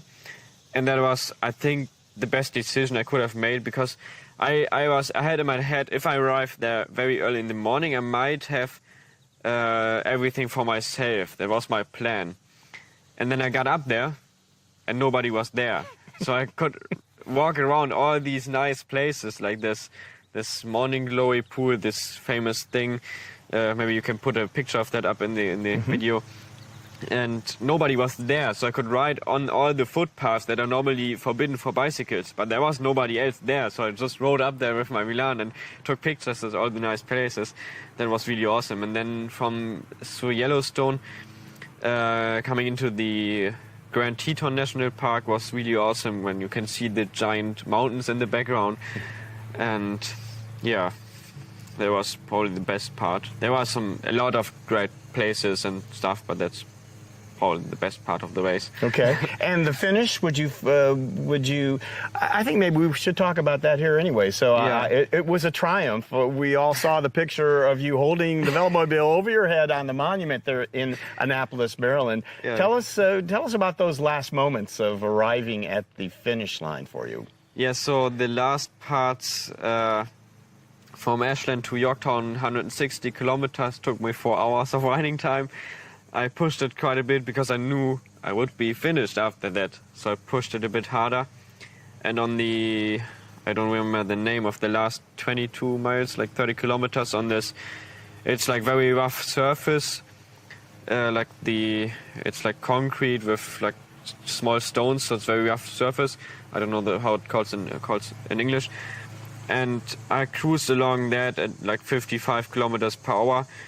And actually the last like 15 kilometers I didn't shift anymore. I was riding constantly in 46.10, I think, or 46.11. I'm not sure. I think 46.11.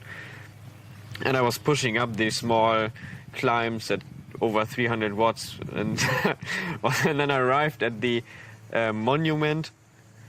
And there were Richard Allen and Raphael. It don't remember his last name, Raphael, waiting for me, and they thought I would be an hour too early, but at some point they would just realize, oh, there he comes, and then I was riding up to the monument, and they were waiting for me there. Usually there are more people waiting, but I was so fast that they didn't expect me to be there already. What about the low of the lowest point? So were there any points along the journey where you were saying to yourself, why am I here? What am I doing? Should I stop? What was the worst for you? Yeah, I actually had that, I think, 2 times during the race, but only like for maybe half an hour. So I never really had a point where I was really like about to give up or something. I never had that because I think mostly because I knew that it didn't really matter if it would take a day longer because I had enough time in the end. So there was no reason to like struggle because I could just relax and take a bit off and continue riding. It's just, yeah. I had some struggle with the Schwalbe tires actually, but they're not sponsoring you either. No. Is that correct? All right, let's go on. Yes. I mean, actually, in some way you could say that the Continental Limited tires are somewhat sponsored because Helge gave them to me, but I'm not. I mean, Helge kind of sponsors me. That's why they're on the Milan. MB Leichtbau.de, that's my company, powered by Velowerk, because Helge is in some way sponsoring me. So, Did you have a plan ahead of time for if the worst happened? What if you crashed? What if the Velomobile became unrideable? Did you think about that ahead of time? What was the plan? Yeah, so I started with, in my head, basically nothing can stop me. The only thing that could have stopped me is if I would have, I don't know, broken bones or something. But that would only happen if I had a really bad crash. And I didn't, yeah, I mean, for anything else, if the bike would have, I don't know, broken some parts or anything, if I would be fine, I would have fixed it and continued riding because I had enough time. Even if there would be like a big, I don't know, crashed into something and the nose broke off or something, I would have fixed it. And I've taken like 3 or 4 days. I would have taken 3 or 4 days off, but I would have continued. That was my plan. I don't know if I would have done it, but I would guess I would have done it because I didn't have the time pressure, so I could have done that. All right, Niklas, so this was an epic ride. You've talked all about it, the highs, the lows, and all of that. And I'm wondering how this might have changed you as a person. How has it affected you? What have you learned? Give us some of your thoughts philosophically now that you've had some time to think about it. Yeah, it's hard to say. I think I haven't processed all of it yet. But one thing is, and Dave Lewis, I talked with him a bit about it. He actually had the same, like struggling a bit with trying to make everything perfect. So like my evening routine, and I had some days where it didn't work out because of, like, I would say external factors. And I think that's something that I still have to learn a bit, but I already learned it a bit, that if it doesn't go perfectly to plan, you just have to continue. You cannot like sit there and what do I do? You have to just continue doing it. And that's a thing that I learned doing the race a bit, and I still have to learn it. I mean, I learned it for me, this entire journey is not just the race, but building the bike, because that's like one thing for me. The race basically started for me in late December last year, and I learned a lot along the entire way of building the bike, and just managing a project also. Like that's true for the race and building the bike, that at some point you have to do some shortcuts, but you also have to have in your head, what happens if I take the shortcut? Is it worth taking the shortcut? And that's true for doing the race and building the project. And I think I did very good with all of that. That is the story of what you did, and you then subsequently are riding, you mentioned earlier, on to Battle Mountain. So yeah, let's talk about the future. What in the world is this plan about? So you are going to ride, you're in Ohio now, you're going to ride on to Nevada and plan to be at Battle Mountain. Tell me about what your plan is for this ride, and then what do you plan to do at Battle Mountain? Yeah, so I'm now riding. In total, I think it's around 4,500 kilometers. I have about 40 days time for that, I think. So it should be easily doable. And so I'm now riding basically straight to Nevada.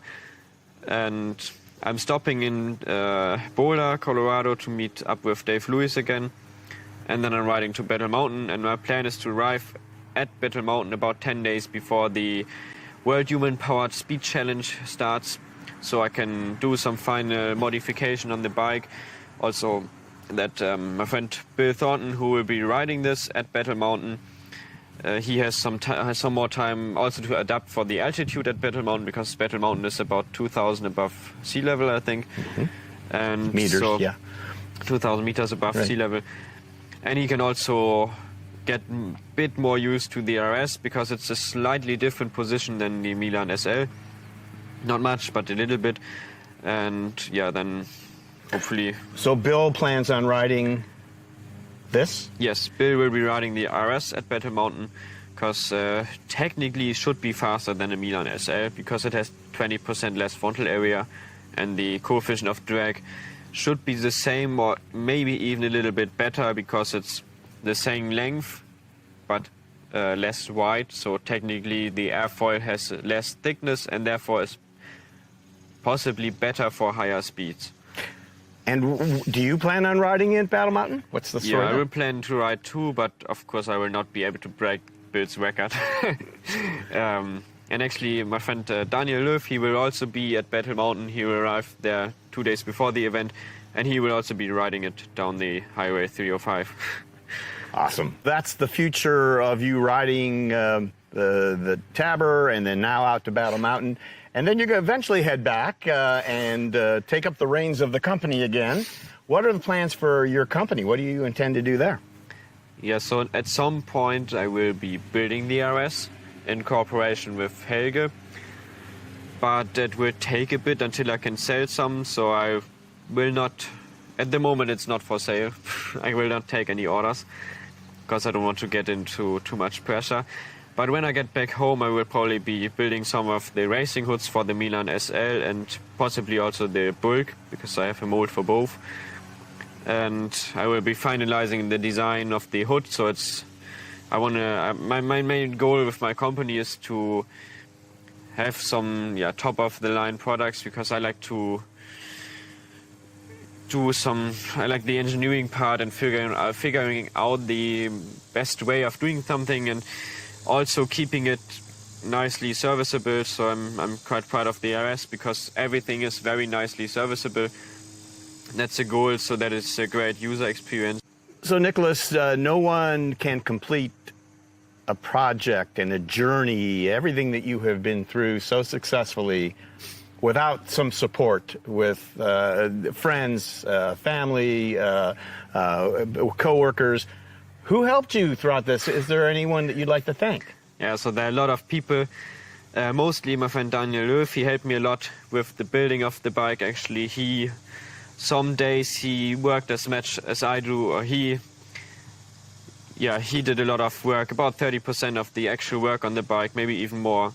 He did that, and he helped me a lot. Without him, I would probably not have finished it in time.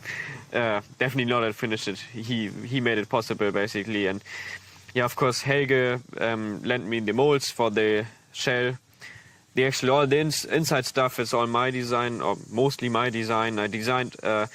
We 3D scanned this with a friend, Sandro. He helped me a lot with the 3D scanning. And then I designed all the parts in CAD and CNC milled all the molds. And yeah, so my friend Sandro helped me a lot with the 3D scanning. My parents supported me a lot, not financially, but I would say emotionally, and by letting me have a cheap workshop, basically. My brother also helped me. He helped me in the final hours before the airport, and he drove me down to Frankfurt. So I have a lot of great support from a lot of friends who know a lot about business also and how to manage all this stuff. And I'm very thankful for all the people who helped me with the project. Without them, it would not have been possible. Yeah. Of course.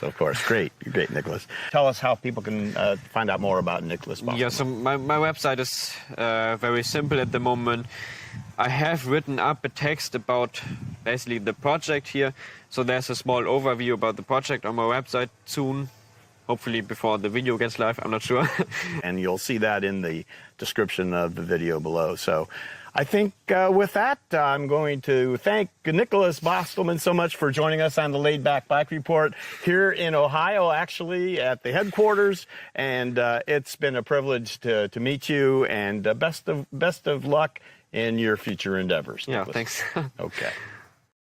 All right. Thank you, Niklas. So Niklas is currently on the road somewhere in Colorado, and we're trying to get him on live, but he's having some trouble with his phone and the microphone and stuff. So I don't know if it's going to happen. So I think we'll go on with the Innertuba segments, and we'll have Jon Hodkin on after that to talk to. And if we do get a hold of Niklas in the meantime, we'll pop him on at the end. So just to let you know, there was more of the interview where Niklas talked specifically about the Velomobile, its workings, the suspension, the wheels, and the gearing and all this stuff. Really interesting stuff. He also has some video a lot of video actually, that he shot during the TransAm Bike Race that he has shared with me. And I intend to put all that together into a nice video up on YouTube, I don't know, in the coming weeks when I can get to it here, hopefully in 2 or 3 weeks, something like that. So we will get back to the Niklas story, and we'll continue to follow him, see what happens at Battle Mountain as well. So I hope you enjoyed that. All right. I think we're going to move on then to talk about my pal, Jon Hodkin. As I mentioned earlier, he is currently in northern Iowa along the Mississippi, and my wife and I did get a chance to ride out there in the car and meet up with him to see how the Innertuba Mississippi River Tour was going. And it was a great time. We were put up by Phyllis and Jerry Miller, and we all in all the same house. We had a great time. So I know they're watching today too. So Phyllis and Jerry, thank you for your hospitality. Folks, let's have a look and see what Innertuba is up to right now. The much traveled Jon Hodkin is with us right now, somewhere in the Midwest of the USA. We're going to find out more details. Jon Hodkin, Innertuba, how are you? I'm extremely well, thank you, Gary. So nice to see you again. And you again as well. So for those of you who don't know, my wife and I had the opportunity to head over to the Quad Cities, the Illinois-Iowa border last week, and met up with Jon to see what he was up to on his long tour. And let's go ahead and, Jon, let's tell the folks again, for those who don't know, what is this tour, what's it about, and what have you been up to here these last 3 or 4 months? Okay, you'll see, possibly unusually for the Laid Back Bike Report, that the backdrop that we've chosen for today is a couple of tubas. And the reason for that is because not only am I a recumbent tricyclist, but I'm also a tuba player. And at the moment, I'm riding the entire length of the Mississippi River on the biggest tour in Innertuba's history. And right now, we're in a chap called Lee Stouffer's workshop. Those are 2 of his tubas behind me. And as I look in front of me off camera, I can see my tuba being beautifully and lovingly repaired and restored by Lee and polished up and made to work optimally. So that's why we're here, and that's why we've got tubas as a backdrop. And generally speaking, Jon, where are you? You don't have to give me the address, but where are you? Yeah, I'm in a place very near to Lowmore, which is near Clinton, which is 30 miles north of the Quad Cities on the Iowa side in the United States of America. We're going to focus on the recent visit you had in the Quad Cities, Jon, but if we can just take a few minutes and kind of summarize your experience. You started out in Louisiana. in March and have been traveling on that trike and trailer up the Mississippi. And so give me a general idea. How has your experience been so far with the folks that you've met, and maybe a couple of highlights? When we set out with this idea of riding the entire length of the Mississippi River, I knew that it would be the biggest cycling and musical challenge of my entire life, and I'm not wrong with that. But having said that, I've experienced a huge amount of luck, really. I've not had any musculoskeletal problems or aches and pains or anything of that kind. I've not had anything stolen from me. I've not been in any major issues with traffic. And, you know, generally speaking, the whole thing, with a few exceptions, has run reasonably smoothly. And importantly, it's run to time and run to the itinerary, so that I've been able to fulfill all the engagements that I'd had before setting off. I mean, as regards highlights, there's so many that I just want to choose two. And one of them was a school in a place called Jackson, Louisiana, not Jackson, Mississippi, Jackson, Louisiana, which is a small town. And I was invited by the head teacher of the elementary school to come and do a show for their pupils. And it turns out that she was a unicyclist. And I think it's the first time ever that Innertuba has been chased around a huge, great elementary school gymnasium with the rate seating up the side of it, absolutely full of the 400 pupils, being chased by the head teacher of the school. The pupils absolutely loved it. You couldn't make it up, and it was wonderful. That was number one. And number two that I've chosen is that I'm retracing some of my steps from a journey that you covered, Gary, back in 2019. And it was the moment that I came back onto familiar territory and started retracing my steps in a town that I'm extremely fond of in southeast Iowa called Keokuk.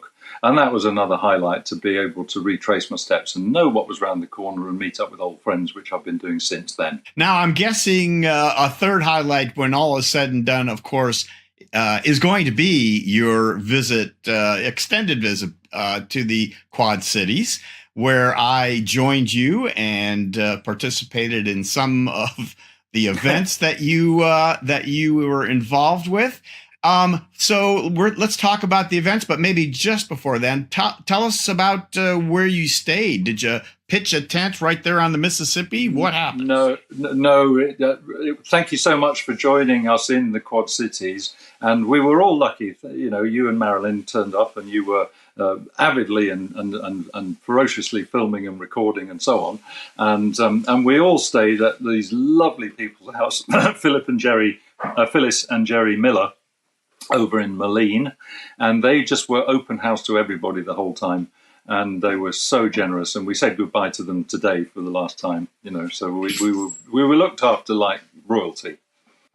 Even I was looked after like royalty, which I'm not. So well, Phyllis and Jerry, thanks. Yeah. If Phyllis and Jerry are watching, and I know they never miss a show, we sure thank them as well for what they've done for you and for us and the rest of the house guests that were there. So, all right, John, let's get back to what happened there in the Quad Cities. You had a number of events, and what I'd like to do, if we can, is go through them one by one, and talk about your experience. So the first thing when I arrived there that we were involved with was this crazy tuba duet on the Mississippi River with a good friend of yours. So tell us about that. Nick Propes, he's the tuba player, musical director of the Big River Brass Band, terrific videographer, has got lots of recording equipment. And you and he recorded he and me playing a lovely duet arrangement for two tubas by a chap called Alan Swain, who has also been on this on Laid Back Bike Report, of that lovely piece, Old Man River. And we did it on the banks of the Mississippi River with the backdrop of the new super duper bridge that spans between Illinois and Iowa. And in port, luckily that day, in port was the American Queen, which is one of these river-going cruise ships. And it's huge, and it was wonderful. And you'll remember doing the drone footage of that, so we can encourage everybody to look at that. It was wonderful. It was a great experience. The only downside to it was that the wind was ferociously strong that day, and in order to try and get anything like anything that resembled a studio recording in it. It was just more or less impossible. But we're quite pleased with the results that we got, given that it was like sitting in a wind tunnel rather than a recording studio. It was fantastic, Jon. And yeah, it was all I could do to keep the drone from, flying into you and giving you another haircut impromptu. Right, yeah. So, but it was a fun, beautiful day, and the music was fantastic. Okay, Yeah. so the next event that you had attended was a practice with the Bettendorf Park Band, and you were able to do a presentation. So tell us about that. Yeah, that was kind of last minute and impromptu, and I was just invited to a rehearsal, at the end of which I just did 5 minutes representation of what I'd done with the summary, and I used the equipment that I used in the house concerts, which is pre-recorded piano accompaniments and a video screen and so on. And just gave them 10 minutes and thanked them for what they do for the musical community and made new friends. That's another absolutely big part of this journey. I've got a trail of friends that I've made from both the cycling and the musical communities that I've been through. Absolutely. All right. Well, besides the laid back bike report, I think maybe a bit more important for you is to really get your story out there with the local media when you are in town. Mm-hmm. And you sure did that when you were in the Quad Cities. So could you talk a little bit about the TV and radio interviews you did? Well, a couple of thank yous first. The first one is to Nick Probst, the same guy who's the director of music of the Big River Brass Band, because he used to be the media and promotions officer for the Quad Cities Symphony Orchestra. And so he's got all the media contacts. And as in 2019, when I was here, he did a huge amount to arrange for me to have TV appearances. And the first one was a return to the Living Local studios on Rock Island in Illinois. And they were just as welcoming as they ever had been in the past. And it was great fun to go back and be in their studios. Lively, no, it didn't go out live. Lively, but we have a recording of it, and that recording is up on my website, so everybody can see it. And it was just lovely to be able to say complimentary things about the Quad Cities and return to familiar territory again. Absolutely. And before you talk about the rest of the interviews, there was a logistics problem with your rig, the trike and trailer, after that you rode to that interview. And then you had 2 more interviews coming up, and you needed to get the trike and trailer to the second TV station for the afternoon interview, but you were not available to ride it there. What sucker were you able to get that trailer and trike to the other station? Some of your viewers and listeners might be familiar with a chap called Gary J. Solomon of the Laid Back Bike Report, and I thought he might have just about enough experience of recumbent trikes and trailers to take the trailer and the trike over to the second TV studio for me, whilst I went in the opposite direction under a schedule to go and be interviewed on the radio for WVIK NPR, the classical music radio station for the Quad Cities, because of course there was no visual need for me to have a recumbent tricycle, even one as beautiful as an Ice Trikes Adventure HD, on the radio. Nobody could see it. So I left it to you. I delegated that responsibility to you. What did you think of it? It was a privilege. Of course, I ride an ice trike myself, Jon, and wow, it was fun. We left the station with the big trailer, pulling it with the trike, and honestly, that the rig you have set up there it is so nice. You really didn't even know that the trailer was behind me. So over the bridge I went on a beautiful day. It was all well and good until I left the Mississippi River on the western side, and I don't know why they have to put these TV stations at the top of a 500-foot hill, but they did. I just grannied up that hill. They moved it the week before so that you would have a cycling and media challenge, Gary, so that you would be at the top of the hill towing the trailer. So, right, then you finished up with the second TV station, Jon, and then in case that wasn't enough for a busy day, you then had a house concert extraordinaire at Phyllis and Jerry's house that evening, and a very special one indeed. You've done many house concerts, but there was a young lady that you have been working with, and some of your music has been about. Jon, tell us a little bit about that concert, and especially about Emily. Yeah, well, the house concert was in the basement of Phyllis and Jerry's house. I mean, American houses lend themselves to my house concerts because you can get a reasonable number of people, and I think we had something like 29 people in their basement, without people being completely cramped and falling all over each other. And house concerts are a signature of my shows. Whilst I'm in America, I've devised, since I was last here, I've devised this whole sort of house concert concept. The idea of it being that it can be performed in houses easily. And for that reason, I'm carrying around a 32-inch television and a laptop with a slideshow presentation and an autobiographical story, which can be shown with musical interludes in houses. And so it was an absolute privilege to have been invited to perform at Phyllis and Jerry's house. And to be joined by them. They're both instrumentalists, and they did a beautiful duet, flugelhorn duet version of "It's a Wonderful World." And in the audience was Emily, and we played for Emily. And Emily has an extraordinary story to tell. She's now 20, and it was just over 2 years ago that she had a brain aneurysm, which put her into a coma for a substantial period of time. She was hospitalized for 5 months. They were unsure as to whether she would survive the whole thing, and plans were being made for her funeral. But she started to make a spontaneous recovery and has undergone lots and lots of rehabilitation since. And when we heard wind of this, my good friend Willie Gilmore, composer and pianist in Scotland, and I decided that that Willie should write a piece for Emily, called For Emily, and for solo tuba and piano originally.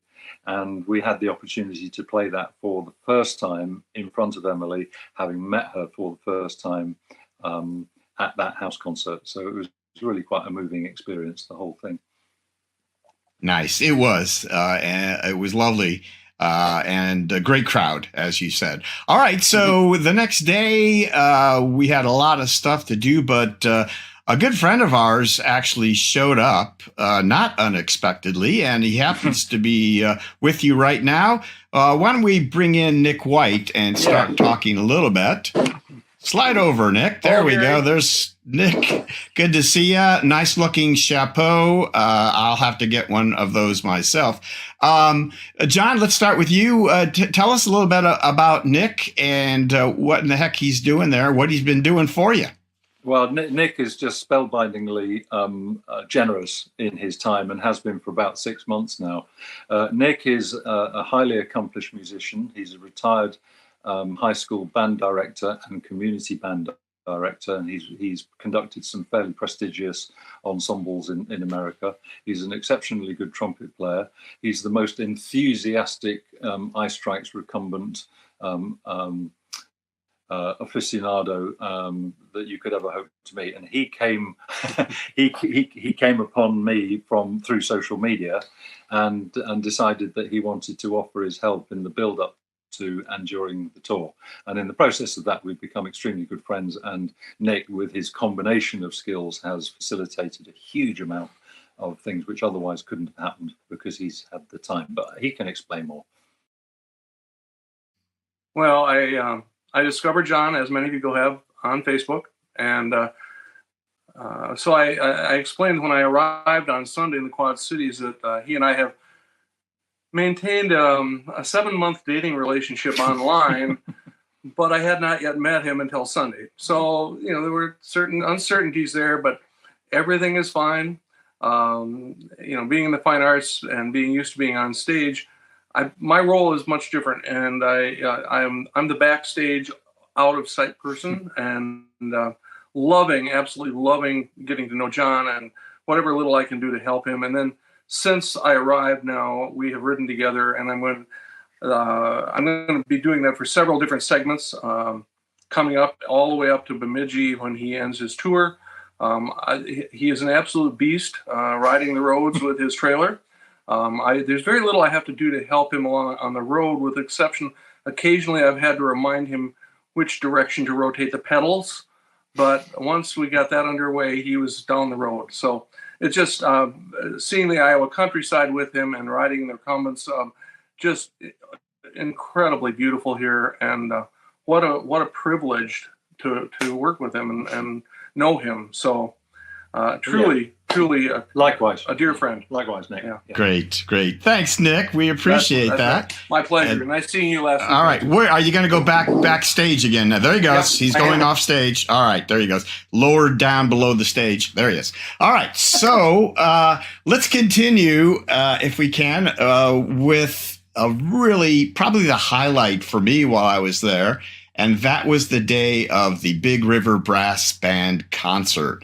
It was huge. Ed, of course, like you almost always do, the trike and trailer were involved in getting there and coming back. And so let me let you tell the story, John. Tell us the day and the activities of the Big River Brass Band concert. Yeah, but before we just go into that, can we just say that immediately before that concert, Dave Hendricks of Connecticut Yankee Peddler arrived, and he knew that he'd got quite a substantial amount of work to do on the trike, because I've not been able to treat it with kid gloves, and this has been a really challenging journey for the trike. Because of the sheer loads and the miles that I've done and the torque that's gone through the chain. So we took out and replaced a lot of the transmission, new chain, new rear block, and so on. And Dave came and did that. And I said, Dave, I haven't got time to help you because I'm doing all of these other things. And he so graciously did all of that. And now the trike's running almost like new again, which is really good. So that will bring us then to, let's start with the concert day. Yeah. And I wanted you to talk about the entourage, because it wasn't just you riding that day. And Dave was part of that as well. You can continue there with Dave and the entourage. Absolutely. It was about 7 or 8 miles from Phyllis and Jerry's house to the concert venue at St. Paul's Lutheran Church in Davenport. And it went across the most stunning scenery, the brand new I-74 bridge in between Illinois and Iowa in the Quad Cities there, which is it's a 6-lane highway plus a lovely cycle track that runs completely separate from it. And that enabled us to get some really lovely stills and video and drone footage of that journey. And on the entourage was Dave from Connecticut Yankee Peddler on his ice trike. And then he brought another ice trike with him, which Phyllis rode on the way to the concert, and then Jerry rode on the way back from the concert. And then we had Nick with his ice adventure trike, and me on mine. So it was an entourage of 4 ice trikes going across the river to this high profile, high prestige concert. It was so unbelievably memorable. It was a real highlight of my life, not just of the tour.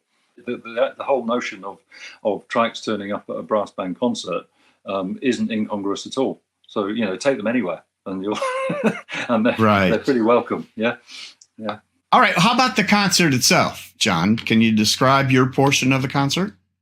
Yeah, I was one of 2 featured soloists in the concert, and I think it's fair to say that the programming was such that I had the lion's share of a solo slot with the Big River Brass Band. I think I didn't do a head count, but I think there was something like 400 people there. 400 or 500 people were in the audience in this enormous, great, very well equipped St. Paul Lutheran Church. All right, John, that was great. Yeah, it was fun. And then you guys afterwards, the trike entourage, I think you switched Phyllis out for Jerry on one of those trikes. Yeah, that's right. Yeah, go ahead. And then you rode home. Yeah. And then we rode home, and we had the evening off. So, John, let's talk about what's going to happen on the rest of the tour. You're going to be going on through the middle of September. So, what's on the agenda? Where are you headed now, and what do you anticipate happening until then? Okay, on the website, www.innertuba.org.uk, you can find a detailed itinerary of pretty much exactly where Innertuba is going to be and when. And as is the case previously, I'm mostly following the Adventure Cycling Association's route, which takes me right the way to the headwaters of the Mississippi at Lake Itasca, and then to Bemidji after that. And now we've got many more planned performances, both with community bands and in house concerts and assisted living centres, and with other groups like, for example, Loudmouth Brass. I'm playing with them on the 20th of August in the evening in Lake City. And it's really punctuated with lots and lots of things which are in the diary, if not in the diary, very close to being in the diary. And it's going to be the busiest part of the journey. So, it's an action-packed end to the tour.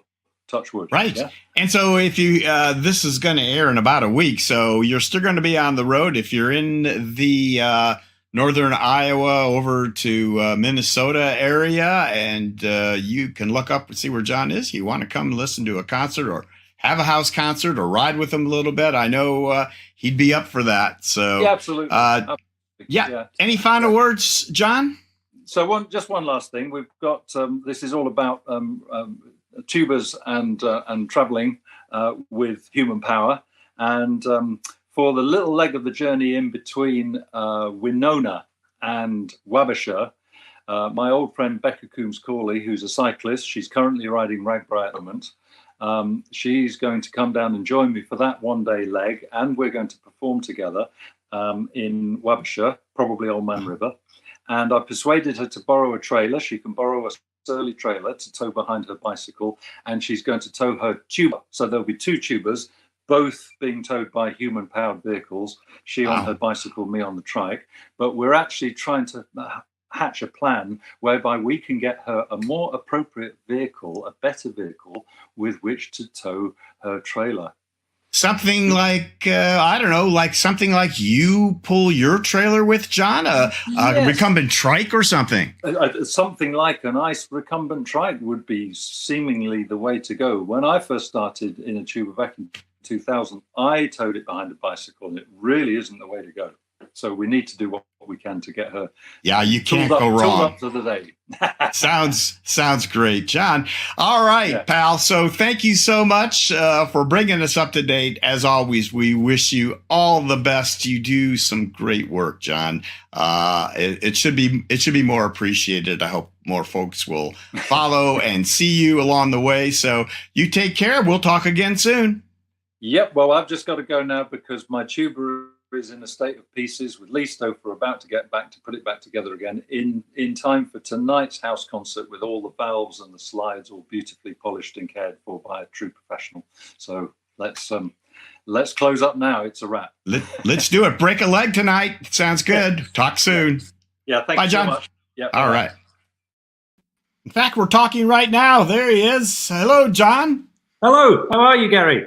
Good. Tell me, where are you right now? I'm in Lansing, Iowa, and Lansing is the last place on my journey within the state of Iowa. And the state of Iowa is where the whole thing started off. My first international tour started, and the strong connections between Innertuba and Iowa. Sadly, in some ways, end on Tuesday morning, because I'll be pedaling over the bridge into Wisconsin. And be cycling there for the first time. But tomorrow I've got a presentation at an assisted living centre in the morning, or a nursing home, I think, about 10 o'clock in the morning. And then tomorrow evening, here in the Lansing Office Works, which is a kind of an office rental space right in the middle of town. Mary Ann has organised. She's the head top banana here, the director, and she's organised a house concert here, and I think we're going to get a good turnout of people, and it's going to be really nice because it's a super. Jon, it's just amazing this is emblematic of what's been going on here, especially in the last couple of months of your tour, where you've been able to show up in places find maybe somebody, because you're always good at talking to people and telling your story, and then suddenly these concerts, the house concerts or the playing with a group in the local area just kind of blooms from that. It's fantastic. I And mean, by way of example, yesterday I decided that I didn't have very many miles to do to keep because I was ahead of schedule. And I was in a gorgeous little place which is right on the banks of the Mississippi River called Harper's Ferry. Unbelievably nice riding yesterday and the day before. I mean, they say northeast Iowa is absolutely gorgeous, but they didn't tell me it was absolutely gorgeous. You know, it's really stunning. And I was sitting there, and I decided I was going to have a day off and just quietly sit in the park and just have a total rest. And people just kept coming up to me, and amongst them, these lovely people, Sue and Larry, turned up. And it turned out that we've got an enormous amount in common musically. And they actually have got a holiday house in Harper's Ferry, and they actually live in the Twin Cities. And the Twin Cities is a place where me and my sidekick, Nick White, have been trying to get things, organized for quite a long time and making contact with people there. But I've now, as of yesterday, I've got a place to stay. They're looking at places for me to play. And we know people musically, mutually, and it's extraordinary, really. So that's all fitting into place as well. That's fantastic. All right, Jon, I think we covered the story really well in the interview and the pictures. But I guess what I'd like to finish up with is I heard from you about this recent concert you had dealing with some Ukrainian refugees, and you have a special connection to that, and it's really interesting how that came about. Could you briefly tell that story? Yeah, I host a couple of Ukrainian people, Natalia and Dima, in my house in the far north of Scotland. I couldn't bear the idea of leaving it empty whilst I was away, and they're welcome to use the house for as long as they need to, because they need a home more than I do.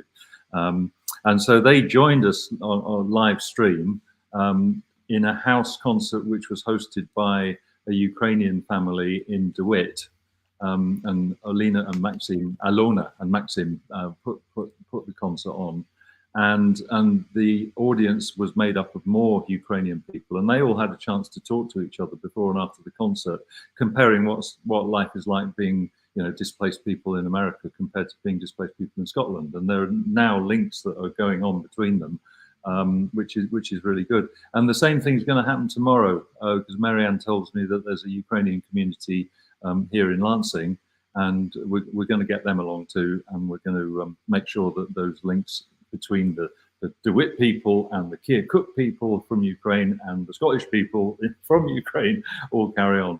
And it was really quite a moving thing. And at that house concert in DeWitt, at Maxim and Alona's house with their daughter Sophia and grandma Valentina, Lee Stouffer came along, who's this sort of supremo tuba restorer, that we saw earlier on, and we played a few duets. And you can see a video of that on my Innertuba Facebook page, and it's been edited beautifully by Nick Probst. And so it's worth having a watch, because again, it's quite a moving small piece of video. Absolutely. So guys, continue to follow Jon, Innertuba on Facebook, and Innertuba. Give me the website again. Yeah, the website is fairly static at the moment, but it's innertuba.org.uk, org as in organisation, .uk. Right. That's fairly static, but for daily updates, then go to the Innertuba Facebook page. And because it's such an unusual, catchy title, you do go to it straight away. If you just press the search in Facebook, you come to it. Sounds great. And folks, I just want to finish up by saying that I've got, as I kind of implied earlier, plenty more video from our visit with Jon. We're going to add his video also to the YouTube channel in a few weeks here. When I have a chance to edit all that together, we'll show more of his concert to get to hear a little bit of him playing, and hopefully we'll even actually add some of the house concert tunes and stuff in there. I think you'll really enjoy that. So stay tuned for that, and stay tuned for what Jon's got on the rest of his trip here. Keep following him, Jon. I don't know what to say. You do amazing work. It's a pleasure. A very quick update, because I know we don't want to take up too much of our lives with this, but it looks like the bit between Winona and Wabasha, it looks like it is going to be 3 ice trikes, with two of the ice trikers, Becca and me, towing tubas in trailers, and Nick White on his Adventure HD with his trumpet, and we're going to do some musical trios in Wabasha. So that will be fun. That'll be a great day of riding and musical celebration. If you're anywhere in the area, yeah, go listen, go hang out, go ride with them. So, all right, Jon, you take care of yourself, pal. It's good to see you again. Okay, you take care, Graham. Thanks for all your help with all of this. It was absolutely a huge amount of work as usual into it. And thanks to you and all your crew at the Laid Back Bike Report. Thanks. Yeah, glad to do it. Okay.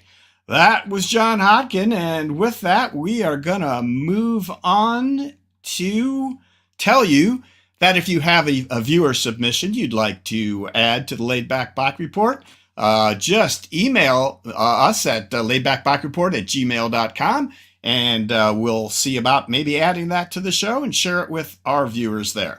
Now let me tell you about the sponsors of the Laid Back Bike Report, without whom none of this could happen. We're going to kick it off with TerraCycle. Are you tired of feeling like your bent was made for someone else? TerraCycle's handlebars and stems allow you to customize your ride so you can feel like the superstar you are, even if you ride like a turtle.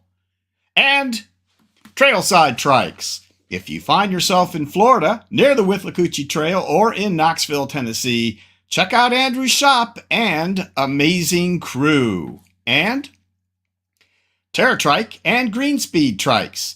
Your vision, whatever it is, TerraTrike has a trike to take you there. And Greenspeed cutting-edge designs create performance through Aussie ingenuity. And Laid Back Cycles, the top USA dealer for TerraTrike and the premier source for Catrike, Ice, and Greenspeed. We give you the freedom to ride. And Avenue Trikes. With the gearing you need and the comfort you want, it's time to enjoy riding again. They're in stock, ready to ship, and only $19.95. Dealer inquiries are welcome. And Azub. If you've decided to get that new recumbent bike or trike, the time is now. You don't have to wait weeks for quality bike that's customized to your needs. Azub has a selection of its best-selling models and configurations in stock. Head over to azub.eu and simply choose the model you want, add your preferred accessories, and your bike or trike will be at your dealer in just a few days. And Recumbent PDX, Cat Trike's West Coast Megastore. Schedule your ride on trikes with pedal assist electric from both Bosch and Bafang, roll-off and schlimp component groups, and adaptive builds. Experience the joy of Cat Trike. And EcoCycles. Adding e-assist to your bent can be a daunting task. With total focus on customer service, the experts at EcoCycles make this upgrade simple and worry-free. Check out EcoCycles today. All right, guys, we are going to finish up with telling you about a couple announcements. CycleCon, we talked about it already. We're going to be doing a lot more talking about it between now and September 16th and 17th, which is when it happens. You're going to find us there with a table. Honza will be there. All of your favorite manufacturers will be there as well. So come enjoy what you see, learn more about bikes and trikes, and ride. Xenia is a spectacular place for riding trails, so don't miss out on that as well. And then the next Laid Back Bike Report will be September 24th, so it'll be the weekend after a CycleCon, and we'll have our group of friends who have shown up at CycleCon, and we're going to all talk about what it is that we saw there. I'll give you some highlights before the big CycleCon video that Trey and I will put together with from our interviews that we'll be doing there, as always. try to bring you the best we can, the story of what happened. So that if you can't make it, you can watch it all right here on the Laid Back Bike Report. So if you are interested in that and everything else we do, how can you support us? Well, you can like us on Facebook, subscribe to us on YouTube, click the little white eye up there to take you to our website. You can buy a hat there. That helps to support us. I just got another load in of hats. We were out. And you can also become a Patreon supporter like all these fine folks here. We appreciate that. You can do it for as little as $1 a month. All right. I think it's time to say some thank yous to the crew. So Trey, if you can get everybody put back on here, whoever is left. And there they are, Trey and Honza, Denny. Larry was here a little bit earlier. We appreciate you guys so much for everything that you do to make this show what it is. So thanks a lot to all of you. And I guess we'll finish up by thanking all of you wonderful viewers. We appreciate you watching every month and supporting us in any way that you can. So until our next webcast, from all of us here at the Laid Back Bike Report, so long, Bent Riders.